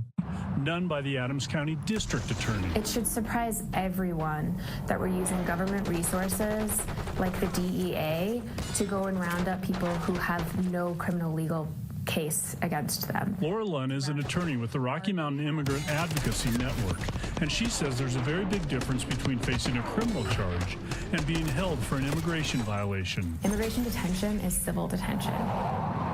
Civil detention, where people seemingly disappear. Without a name, there's no way to find out who's being held or what they're accused of. I think it's very intentional that people in immigration proceedings are detained so that folks don't have access to them to gain information about what their experience is. There were raids yesterday in my apartment complex. I live in Aurora, Colorado. Also, I will be picketing in solidarity of my local King Super this week for the Kroger union strike. Yeah, they're going door to door. They're doing door-to-door operations and basically trying to snag as many people as they possibly can. This is all of the cover. And the results announced today by Fox News Channel. ICE agents said they were going after 100 members of the Venezuelan gang Tren de Aragua in Denver and Aurora yesterday. Now, while the feds refused to tell journalists just how many arrests they made and how many of them were TDA members, the Fox News reporter embedded with agents said they only made 30 arrests, and just one was a TDA member. Fox News and the Trump administration are now blaming local media outlets for the lack of success. Right. Yeah, this is what I was going to say. This is the other angle of this that I wanted to cover. They're claiming that the reason why they can't actually apprehend these like crazy criminals is not because they're not really interested in apprehending these, really violent, crazy criminals or whatever, and simply trying to do a racist dragnet, despite the fact that they're claiming that they're going after these like super violent criminals. It's because the media is reporting on it and it's leaking it. It's leaking it ahead of time and then, everybody gets to run away. It certainly felt like everybody knew this was coming, including the targets and the local media. There were some leaks from local media that tipped off the local activists on the ground, and it made your jobs difficult. We've already identified how this operation got leaked. I'll deal with that today.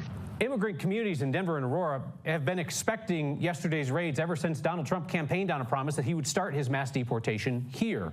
Many of the properties involved in the raids were also no-brainers. They're linked to CBZ Management, the landlords that made national headlines by claiming takeovers by the Venezuelan gang. And as those raids played out publicly for hours yesterday, community members and activists gathered to heckle agents from afar, shouting legal advice to the people inside apartments as agents went door to door asking people for their papers.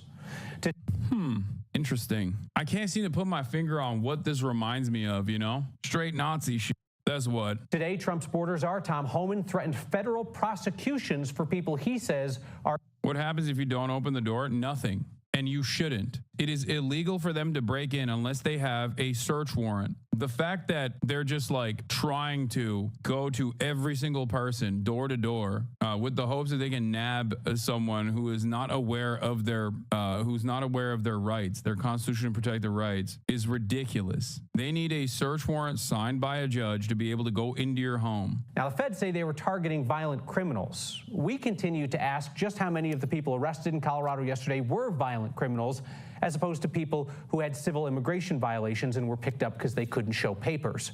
Why are you adding Zach Rohr in my chat? Zach Rohr, why are you saying that like it's not literally what MAGA believes? I think you're in the wrong chat, chatter. Suggested today that the lack of success in this week's raids means more non-criminals will be arrested in the future. You go on these operations, the operations got leaked somehow, it makes us less successful. Again, when you leak an operation, it means more bad guys are not being arrested, which means more bad guys are walking the streets. So as we address that, you're going to see the arrests increase. As the aperture opens up beyond the criminals, you're going to see more arrests. So let's look more closely now at the Trump administration's claim that this week's ICE raids failed because the local media in Colorado leaked the operation. You may recall that multiple national media outlets reported that these raids were supposed to happen last Thursday. That operation was apparently pushed back after it became widely known ahead of the fact. Our Evan Krugel's along now to explain that when these raids did happen, Evan, federal agents had Fox News along for the ride, and this was a pretty conspicuous parade around town. It was, Kyle. It's worth noting ICE did very little to hide or disguise those operations yesterday. We got multiple calls from community members who saw them staging in a large parking lot in southeast Denver. So we showed up and decided to follow at a distance as they made their way up I-25 to Thornton. This local reporting is fantastic, by the way, and I'm so glad that there are still people out there doing real journalism. Holy shit. To be clear, we as an organization are not accepting any invitations for ride-alongs with immigration officials at this time. We will, however, continue to respond and report on what we see at those operations. Kyle. Another thing that I heard today on Fox News was surprised that when the immigration agents got to some of these infamous apartments in Aurora, that they were largely empty. I mean, we've been talking about in the local media for months now that a lot of people have moved out of those problematic apartments. That's been going on for some time. Yeah, they did this specifically because they wanted to make a show of it. Most of the immigration enforcement actions that you're seeing, all the way from the messaging surrounding it, constantly claiming that these are like really, really violent criminals and whatnot, is all done to basically beef up the Trump agenda and to justify increased enforcement. That's why they're lying and claiming that they're apprehending violent criminals when in fact they're not doing that.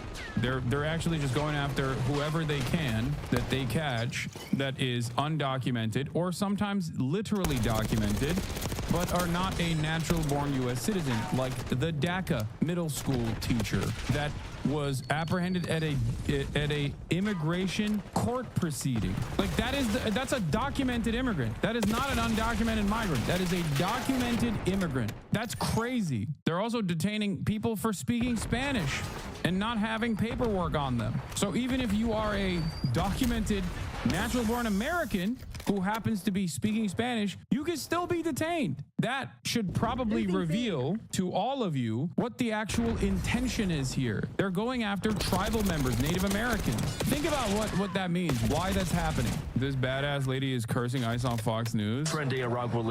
Oh yeah, when they did the Operation Ride Along, like the locals were shitting on ICE apparently too. Here, let's watch this. Was met by activists who taunted them.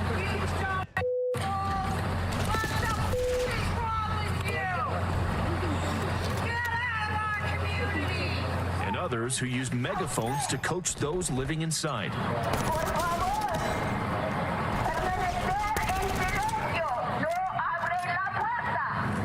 DEA agents used flashbangs inside while serving a warrant. That led to a handful of arrests, but no TDA gang members. A stop at another apartment complex netted no arrests. That first woman in the parking lot holding her coffee cup and cussing them out, they described her as an activist. I don't know, maybe she is. Looked to me like a super annoyed neighbor who was angry to see a bunch of ICE agents dressed up like the 82nd Airborne in her apartment building's parking lot. The day after that footage was released, Trump's border czar Tom Homan announced that these media ride-alongs might be coming to an end because of operational security. Yeah, they thought they could get away with captive media. They thought they could get away with Fox News onboarding on these things to make them look cool and badass and just do propaganda. And then, obviously it shows the depravity, the moral depravity of the entire situation. So they might actually stop these highly televised, publicized media ride-alongs. It's truly insane what is going on right now. I mentioned this a couple weeks ago. I mentioned this when I was in Japan as well. A lot of people got mad at me when we were looking at the first ICE ride-alongs that Fox News did. If you recall, the question I had was, who are these people? And if they are truly violent criminals that went through the court system and were convicted of doing crimes, why were they walking free? I don't want violent rape, no matter what their background is, whether they are of Venezuelan origin or homegrown white rape, to walk freely on the streets after they have been charged and especially after they've been convicted. So what happened here? Because if the Republican administration's propaganda on this matter was correct, they would have a tremendous opportunity to propagandize by saying this guy is a convicted rapist, and Joe Biden's activist courts and Joe Biden's activist judges allowed him to roam freely because he was undocumented. If that was the truth and not simply a lie that they present, then oh my God, that would be a fantastic opportunity. You can't even find one? You can't find one guy? That would be massive. So why is there no evidence to show that? Why is the only thing that we have to rely on Fox News onboarding and doing ride-alongs with ICE where they basically put the camera on someone and claim that they're a rapist? Why is there no paperwork that we can look at? That's why I think the ProPublica reporting on this is very important. They actually dove into the data and found that with the increased ICE immigrant raids, they've actually detained 8,200 people so far for deportation, and more than half of them had no criminal records whatsoever. That directly contradicts the argument that the Trump administration was making, that they're only going after violent criminals, except 4,000 plus were not criminals at all. The president has said countless times on the campaign trail, I've been with him at the rallies, I know you've been there covering them too, Peter, that he is focused on launching the largest mass deportation operation in American history of illegal criminals. And if you are an individual, a foreign national, who illegally enters the United States of America, you are, by definition, a criminal. And so therefore, you are subject to deportation. The Trump agenda is exactly the same as the first go-around. Declare a national emergency at the border, halt refugee admissions, end catch and release, make asylum seekers wait in Mexico for U.S. hearings, promote third country asylum agreements, DNA test some of the immigrants, expand who was targeted for deportation, focus Homeland Security investigations on immigration enforcement instead of literally pull from other aspects of Homeland Security, like actual drug detentions, like units that are tasked with investigating drug-related drug trafficking are now tasked with doing dragnet operations on random immigrant neighborhoods. Think about that. Expansion of expedited removal. Okay. That's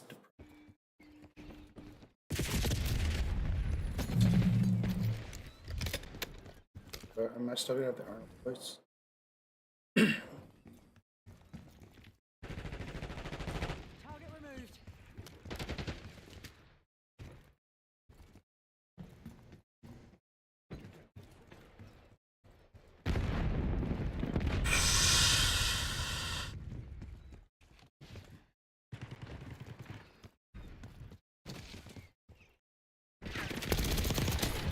I'll be back.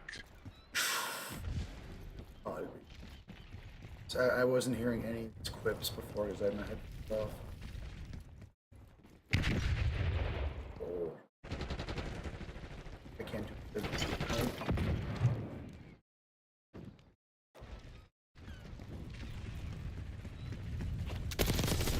Oh, I heard him coming.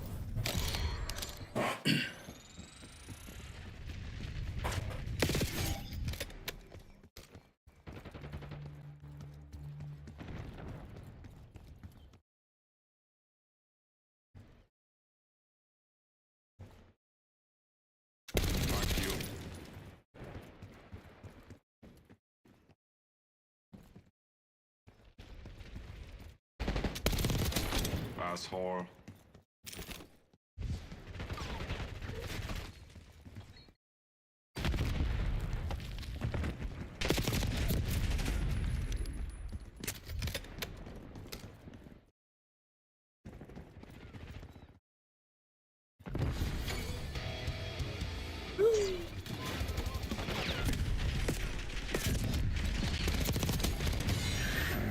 Don't even try it. Get out of here. Get out of here.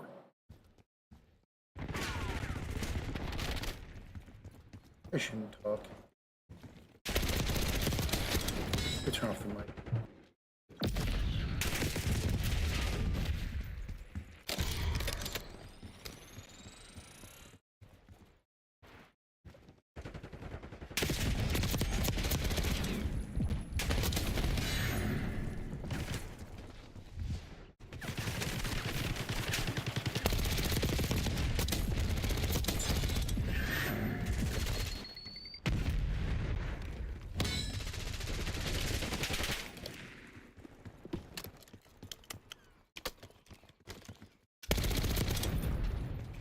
Deploying option.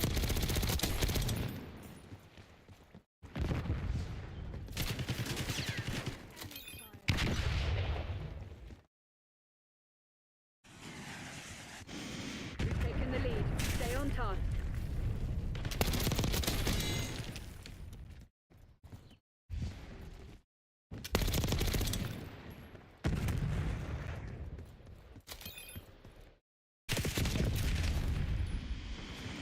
Hostiles reclaimed the lead. Hostile UAV established overhead. We're winning.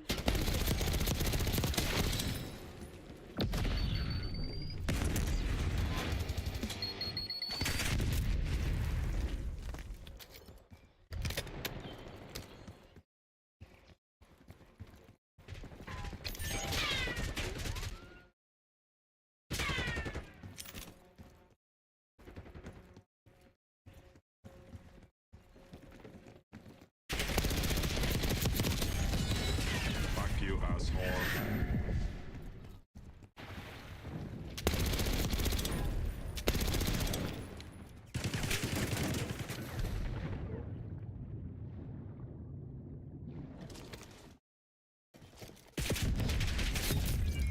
Have we ever seen the Terminator in water?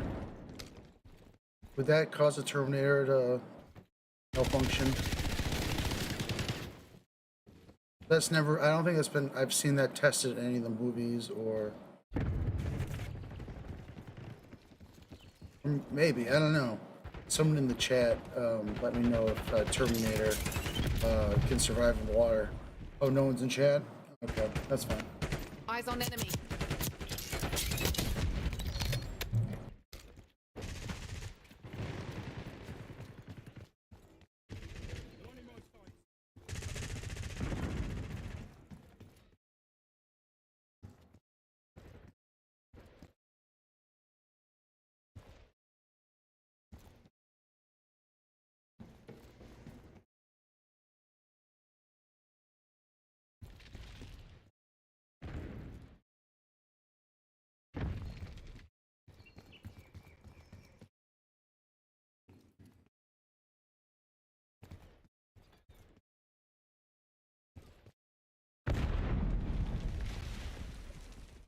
I'll be back.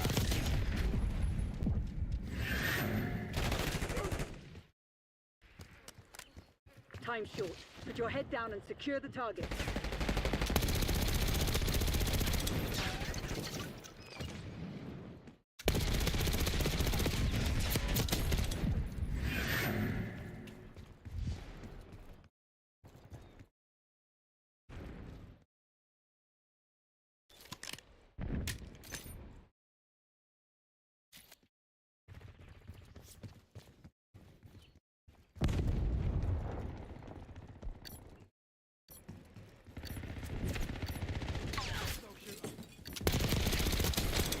be back.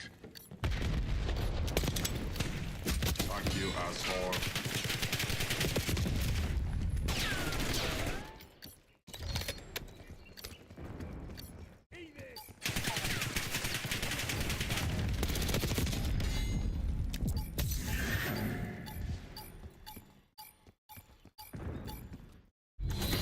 You made it look easy, Crimson.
Excuse me.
Hello. Can you hear me?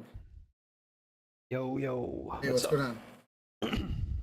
Oh, not too much.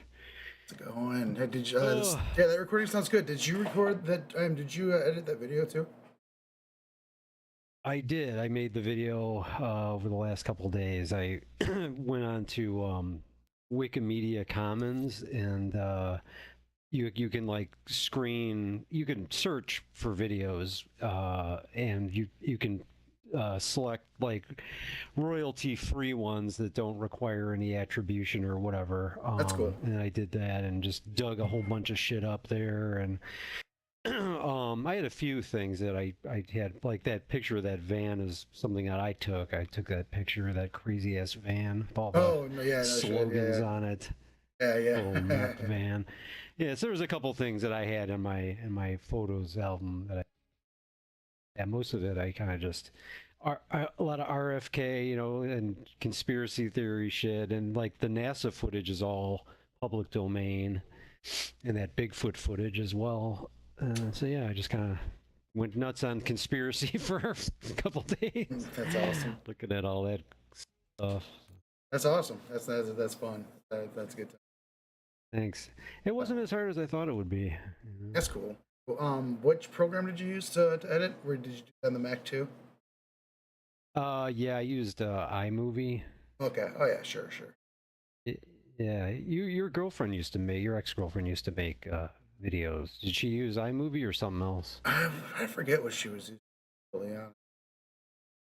It was probably. I'm assuming. I didn't think she upgraded. What's the better version? I think it's I can't remember. But anyway, yeah, I've been thinking about messing with some video editing. There's actually this program that I have, not really video related, but it's a video synthesizer. Uh, program, I guess you can say. It simulates like kind of crossing the wires and such and modulating signals in like a RCA, like a sorry, old school televisions. The what do you call? What they used to call it? Cathode ray tube. Cathodimer is cathode ray tube. What was that? Well, yeah, the old tube TVs. That was called the cathode ray tube. Yeah, that's what they called those. And this program is called the cathodimer, and it simulates kind of crossing the circuits and stuff. So kind of making crazy patterns and stuff like that. Kind of almost like psychedelic, but it's like but its own kind of separate. Okay. And you can mix it with regular video feeds and shit too. And you can also modulate. You can also time the modulation and sync it with like MIDI and music. So I can make the shit move. I can make it move with the music. To the music, yeah. You know, Mac a long time ago. I haven't seen it in a while, but you used to be able to. I mean, you probably still can. I just haven't done it. But they used to have built into. I think it was with the music. I forgot what they called it, but it was like you have to hit view, drop down, and I cannot remember the name of it. But it's very similar to what you're saying, except it was auto generated. You know, psychedelic patterns and swirls, and when it first came out, I don't know if it would follow the music. Like if you were a little buzzed and were watching it, you'd probably think that it was following the music. But later on, I bet they might have tweaked it too. I don't know, but anyway. It's cool. It's cool. Yeah, so you can make a real quick video and put it out there. Yeah, that's fun. Like, but like I need to do some experimenting with it, and I was able to sync it up with my Octatrack, my sampler. My favorite I've got. It does so much. It also has a MIDI controllers on it. And I was able to sync it up with that and kind of mess with it, but I haven't dug deep. And I haven't tried it with Ableton. And honestly, like I'm like been writing some like heavy stuff. You know, I'm having a good time writing. Like I'm making loud music, but I'm doing it very quietly, which is fun. But I haven't figured out the vocals yet. I have ideas to make screamy, loud vocals, but without having to scream. I'm still working on that. I think I got ideas. Just a lot of distortion and shit like that, you know, would kind of do the trick. And then trying to like, you know, work that like kind of like the visual aspect of it. I'm a fan of like my favorite band's Neurosis, and they used to have like a very interesting kind of live media like video kind of thing going on, playing while during the show while they're playing. It's pretty. It's always like blown my mind. That was very cool. I'll have to send you. I'll have to send you some of their. I mean, they haven't done it in like decades. This is like back in the 90s. I'll have to send you their old shows and see what I'm kind of talking about, because it's just very cool. Sure. Awesome. I always like the Butthole servers for that. They always were really into the media. Their backdrop stuff was so. Don't do like that anymore, man. We peaked culturally in the 90s. Right?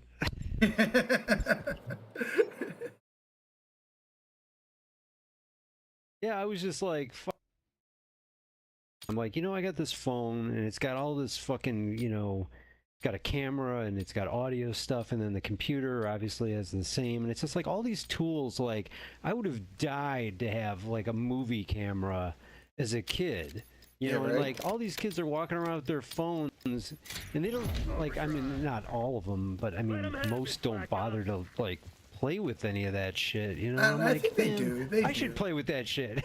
I mean, you should. Some do. You should definitely. And Some like, do. I mean, everyone has the shit that they never had access to before, and it's really up to the individual whether or not they're going to take full advantage of that.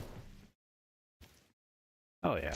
Because we've got everything. Was thinking, yeah. Yeah, I mean, but you're absolutely. We have shit that like great thinkers of the past would have literally done. Like, it would have been like I just probably would have go insane thinking about the possibilities that modern technology.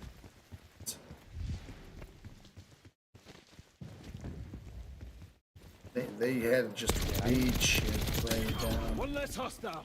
No media, no screen, no nothing. If they wanted to watch a movie, they had to go see people act it out. Right. No, but yeah, I remember being like the idea of having a television, just kind of.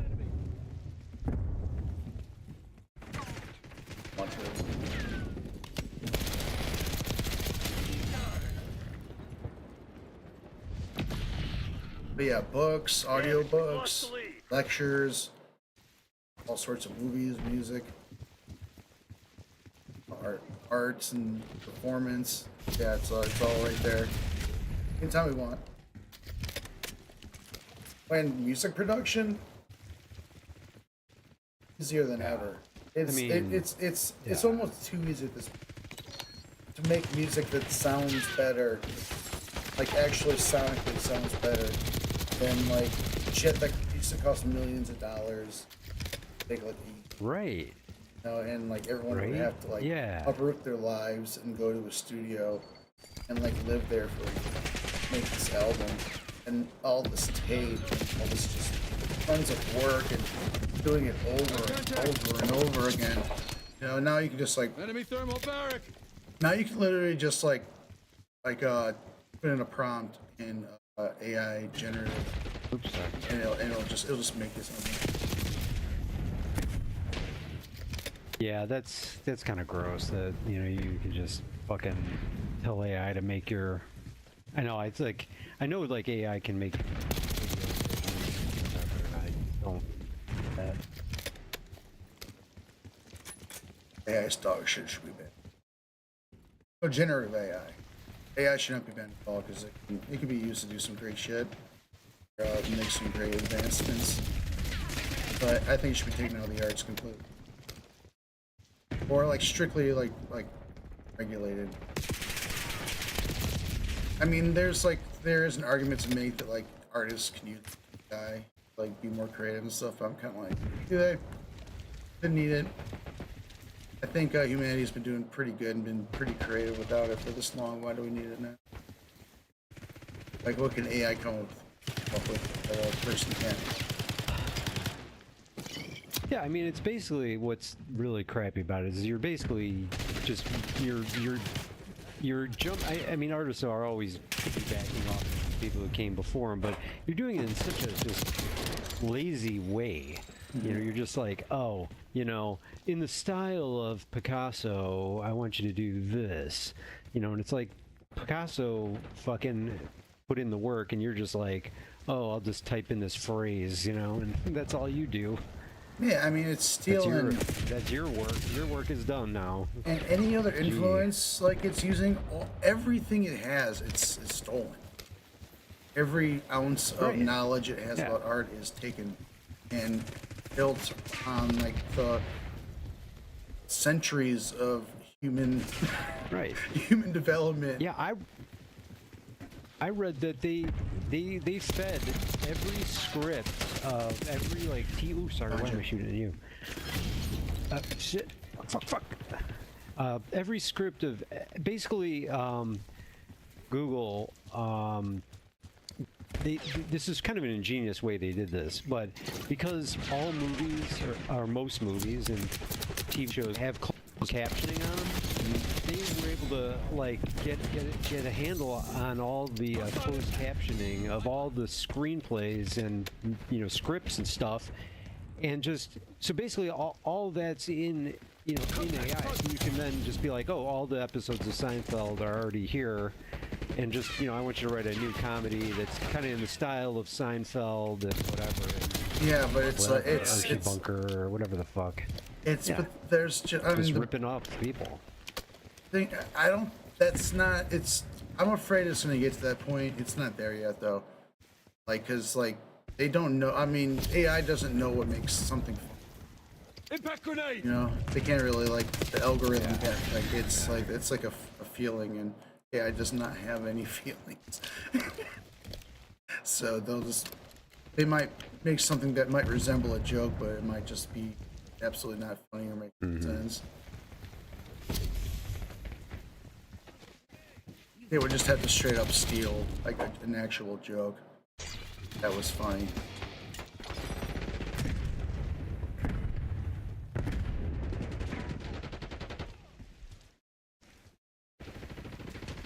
Maybe it'll make other AI laugh. Yeah, maybe. Humans won't think this is funny, but AI will think it's hilarious. AI loves this shit.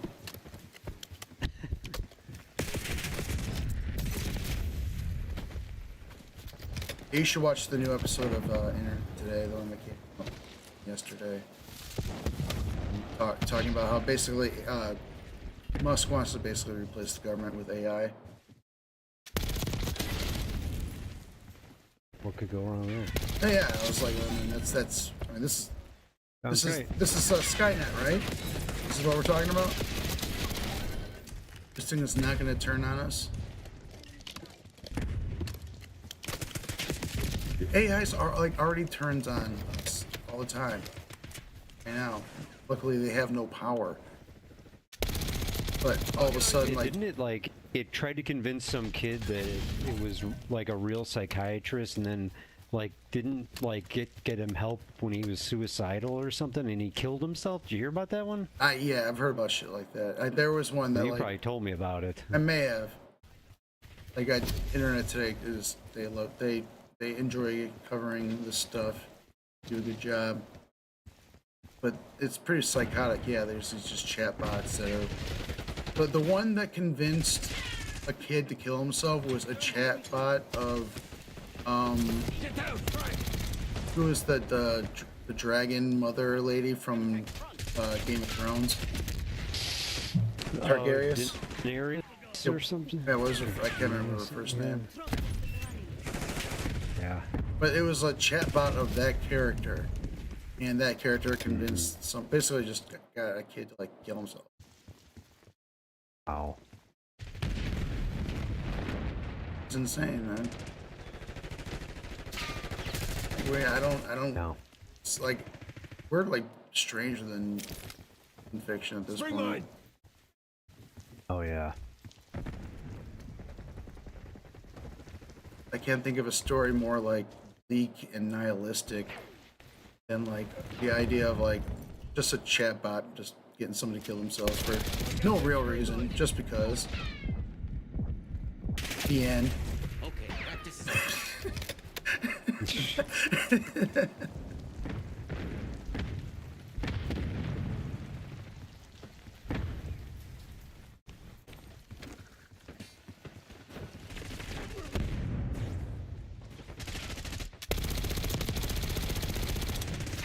Clock's ticking, Black Ops. Close this shit down.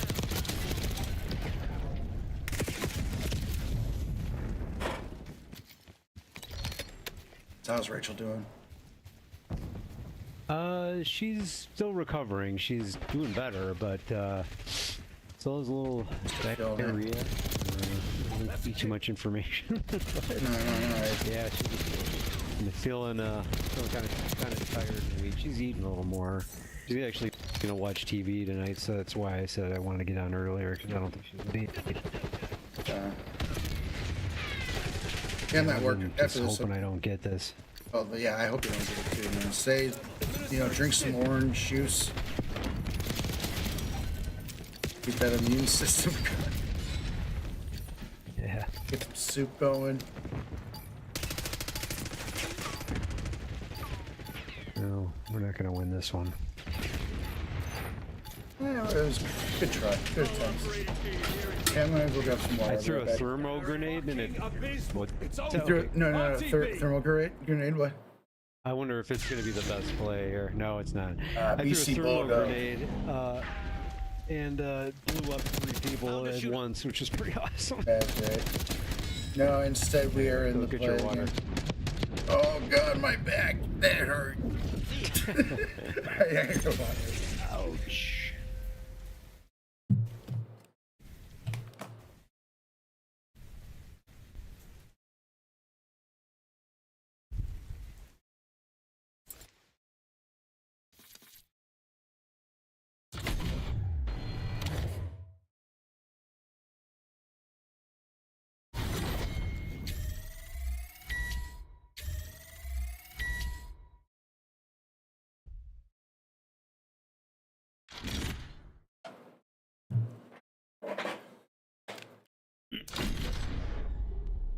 All right. Oh, the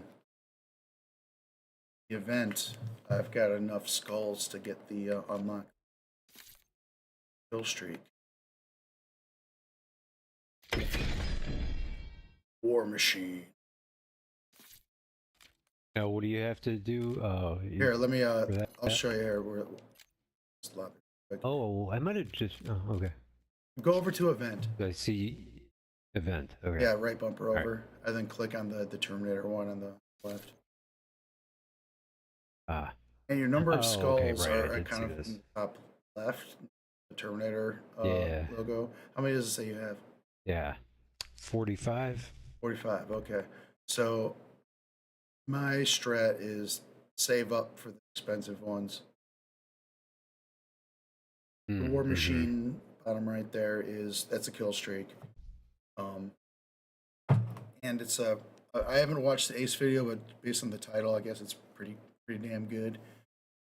So I'm about to use it in this match. Hopefully, I'm not sure what the score is. Nice. But I have to get that. At this point now, I think I'm just going to start unlocking shit I want, and I really want that Terminator calling card with the eyes. Mm-hmm. So that's cool. That's I got 23 right. Badass. So after this next match, hopefully I'll unlock it. But you know what's been pissing me off? I've been trying to. I've got a new calling card, new emblem. We both do from the. Did you get? Yeah, you got the Terminator bundle. Yeah, I keep trying to assign the new emblem and calling card that comes with the bundle, and it keeps reverting back to the one I had it before. Oh. And it's fucking pissing me off. I'm about to call of Duty and be like, I want the cool Arnold Schwarzenegger Terminator emblem and calling card, and I want it now. I want to speak to I want What's to that? speak to the boss of Call of Duty. Yeah, you want to speak to the manager? Yeah. Can I speak to the manager? Yeah. Speak to your manager. So, what time you got till like 7:30 or something? Yeah, I'd say about 7:30. Probably. I'm gonna have to try to really knock out these. Unless you want to jump into DMZ real quick. Joking? What's that? Are you joking? No. No. I'm not joking. That's all right. That's all cool. right. All right. Maybe tomorrow. Maybe tomorrow. All right. Say if we got 20 minutes, we might pull off a match. Well, why don't we do it? Why don't we do it? Because I'm not going to finish these fucking challenges anyway. Wait. What's your challenge? Well, I just got I got to get like 50 eliminations. How many? 50. Which I mean, I'm Oh, almost. dude, if you haven't finished your challenges yet, let's finish your challenge. All right. Yeah, sorry. Trying to throw any gums in the works here. I'm definitely not. My heart is not set on playing DMZ. DMZ stresses me out real bad.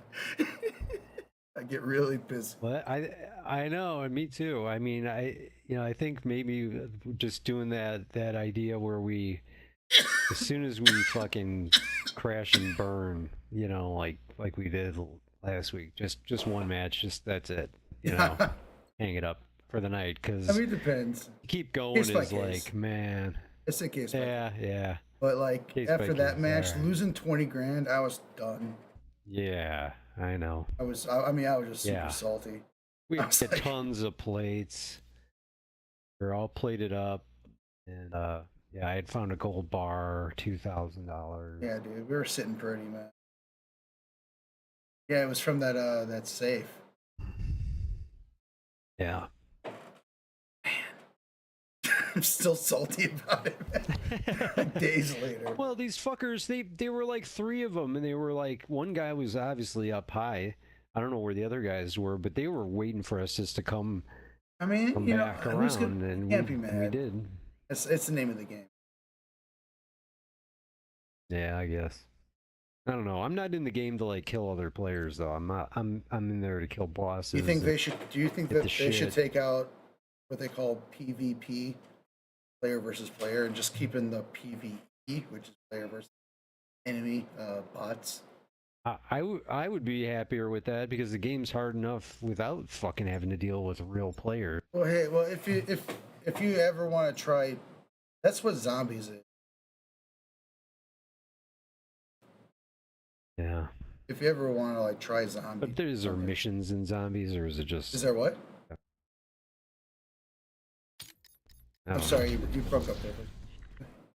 Oh, I just like, is there even missions? Like, zombies doesn't like have. Are there not missions? comparable, really. Yeah. Oh yeah, there's definitely missions. There's a whole other camo Oh. grind.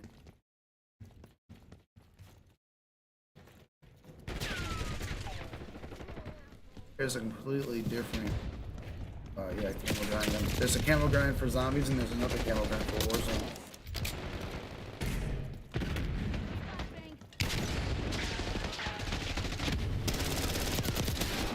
But yeah, that's all.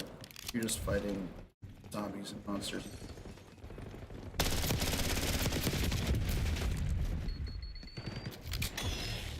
We've taken the lead.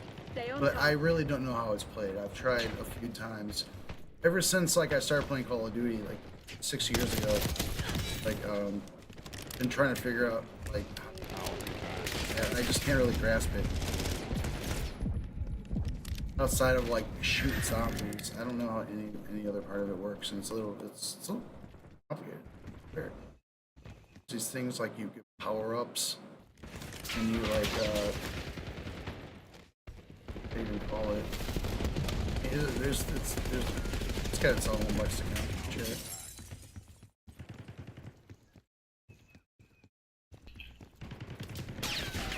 Oh shit. It's kind of its own thing. Pretty sure people who like play zombies.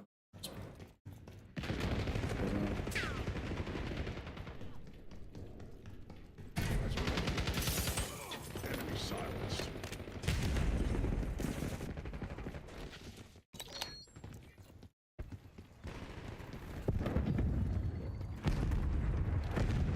But I'm a fan of the fighting other players. I feel like it's more fair. I feel like it's like getting into a physical fight with a robot. It's just not fair. Like they can juice it up where it's like you can't beat them. You know, person you can always beat. True. But honestly, it seems like when we go into D&D, killing the bots is not as bad as the players. The players spoil our fucking shit all the time. Yeah, I mean, hey, whatever. I mean, it's fun when we do it. If we run into a team and murder them, take all their shit, it feels good. Gotta admit it. True. Yeah, that's true. And those guys got a huge score. I don't know. I'm just getting a little tired of fucking getting our shit all fucking stolen though, you know? It's like, Yeah, I know, but like we're just trying to kill a boss and we're getting sniped at. It's that's the game. That's the game. They don't know we're going for a boss. They don't know what the hell we're doing. We're just the enemy. And that could have been their best game of the night. They could have been having a good old time. You know, took off with a shit ton. Got to snipe it all night. I hope they had fun. Why did I just throw the trophy? Shit.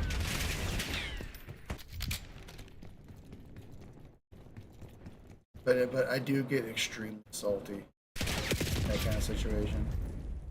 But whatever. I don't blame the opponent. I just blame the situation. I'm just salty at what happened. I need to step away.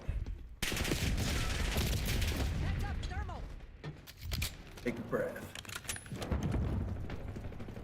Come on.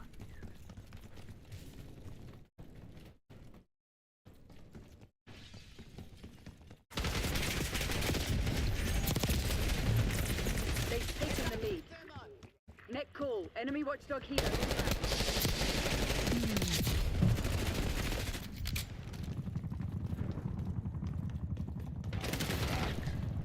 Try to keep like a general policy of not being angry. I feel like people always make more mistakes when they're pissed off. I'll be back. This Arnold skin has 2 voice clips. I'll be back and fuck you asshole.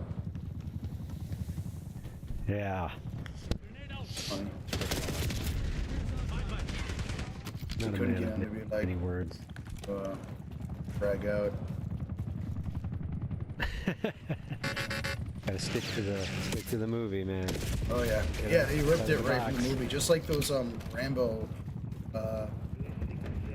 voice clips they took for Cold War. That skin, those were like stripped right from ripped right out of the movie.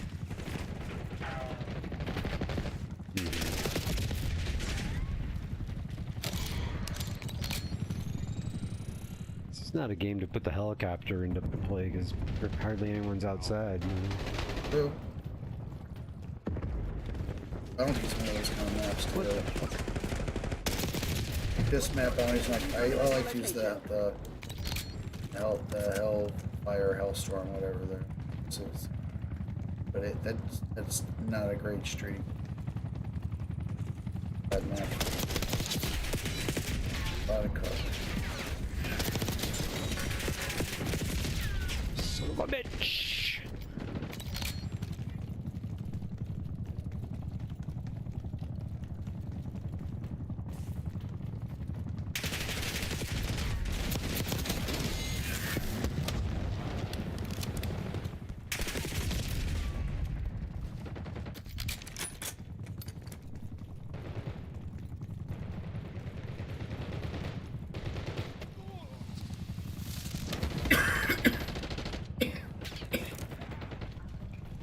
Come on. Fuck you.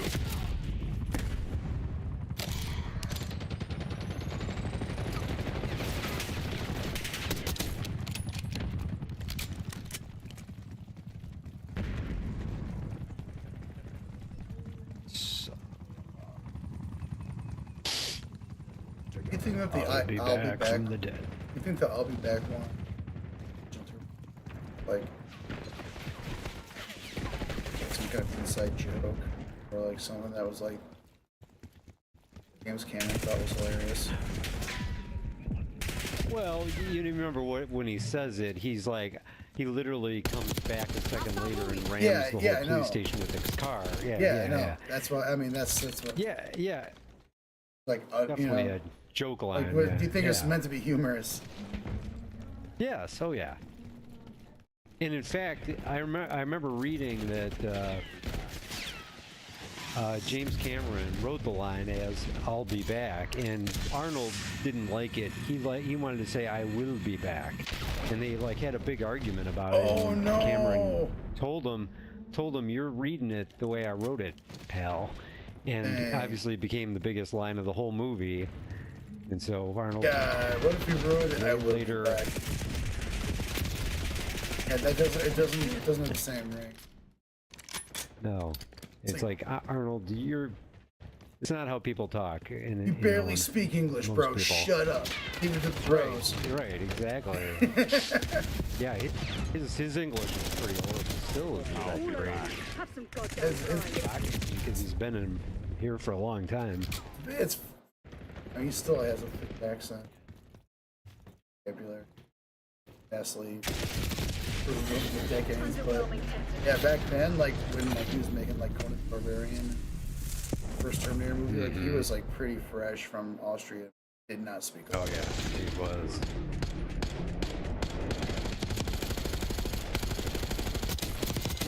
Fuck you.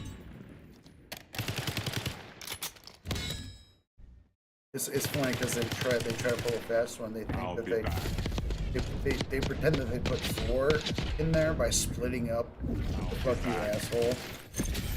Once in a while it'll be the whole thing, fuck you asshole, and then sometimes it'll just be fuck you. No. Then they'll split up to like asshole. Yeah. So they're trying to get way more mileage out of it than it deserves. We couldn't get like Sarah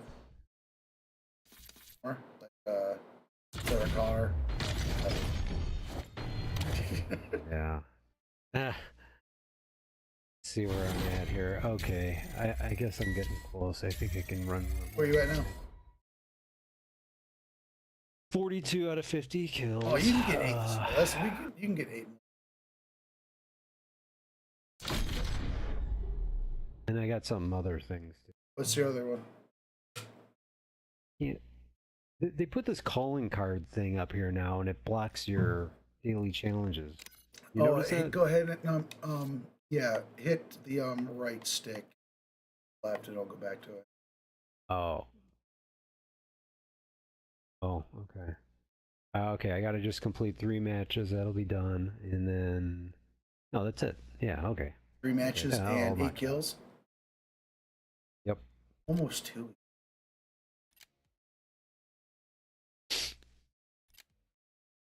Why am I the only one? Fine. In Rome. When in Rome, vote for Subsonic.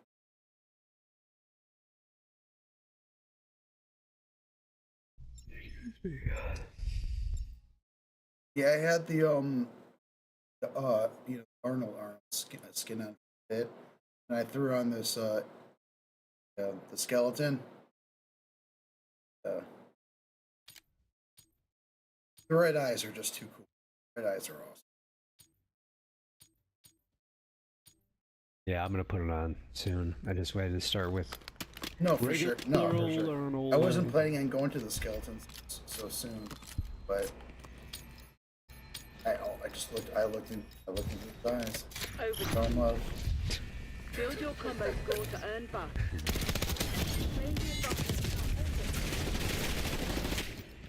No.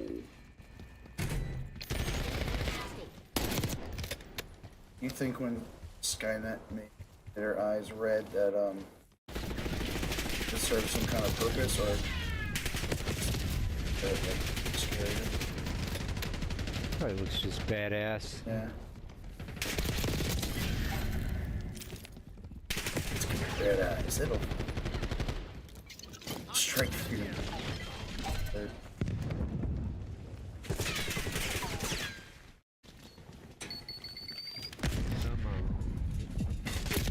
If the robot skeleton slaps some red eyes in that bad boy.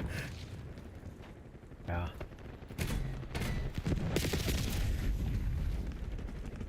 Jesus.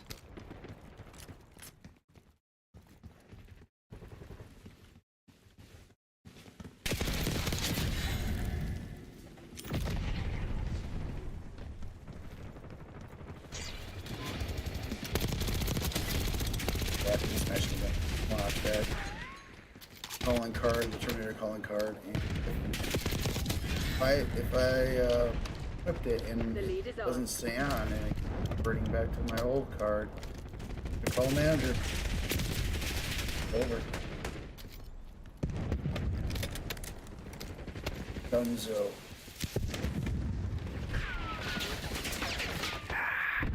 Got you, fucker.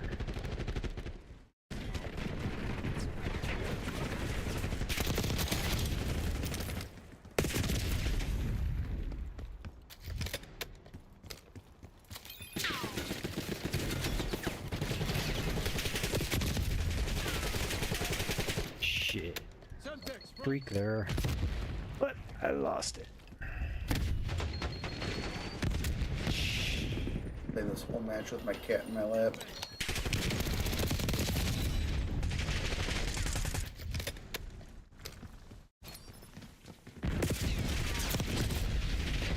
Oh, come on.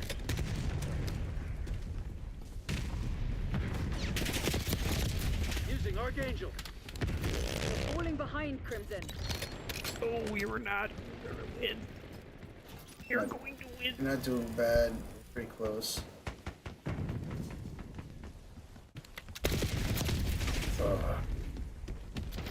And handled it.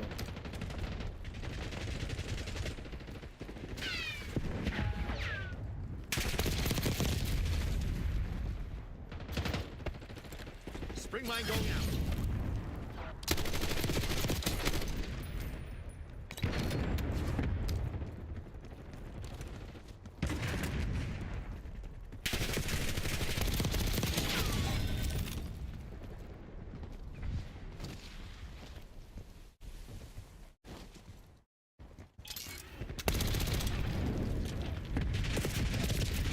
I'm kind of a fan of challenges that are like, it's kind of like it's basically the don't rage quit challenge. Yeah. Oh, I want to quit, but I just can't. I got the challenge. You overcome your urge to slam your controller on the ground.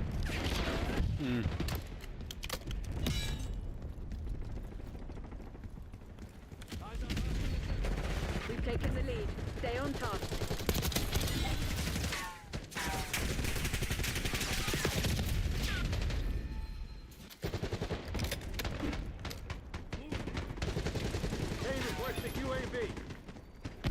What the hell? I can't fucking shoot this guy? Jesus. Slippery, man. I wasted both of my guns on this guy. I did not kill him. Oh my god. Oh. How far I've fallen. Smoke's getting annoying for me. I might start talking with them all.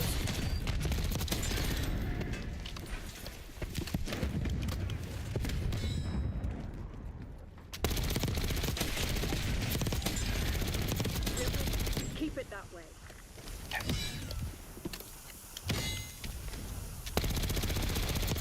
Smoke. Giving up the lead. Close one.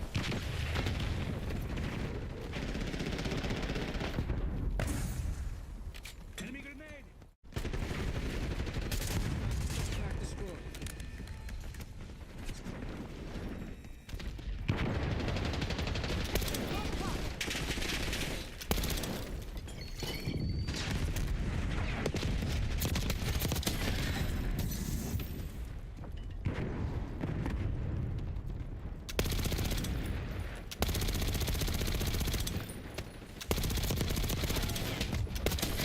Asshole.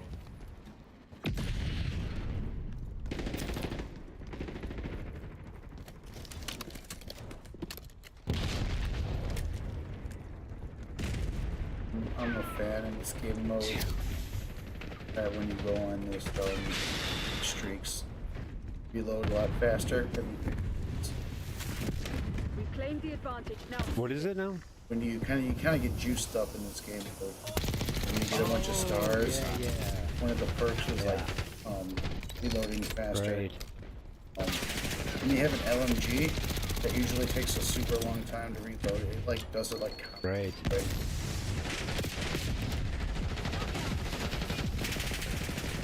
It's always motion like superhuman speed. Yeah.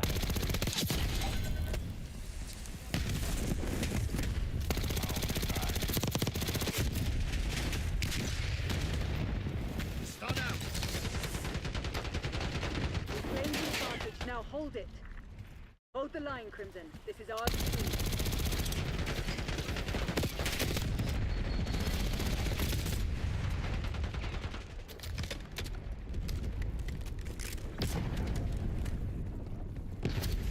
next. All right. And daily challenges. Yeah. Excellent.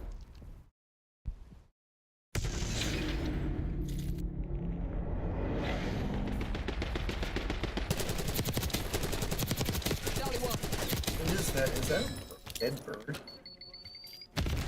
Or like that? What's that reticle? I don't know. Yes. Oh God. That would be really creepy. I don't know what that is, to be honest. A shell, maybe? I'm not sure. There it is.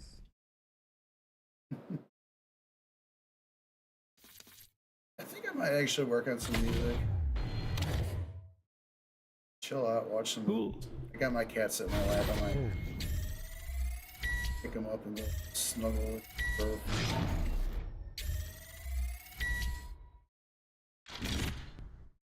But tell Rachel I said, hey, hope you get better. Okay, will do. But I'll be doing the same shit tomorrow. I'll be doing a little more cleaning. Okay, but rocking that shit hit me. All right, man. Cool. All right, have a good night. You too. Later. All right, later.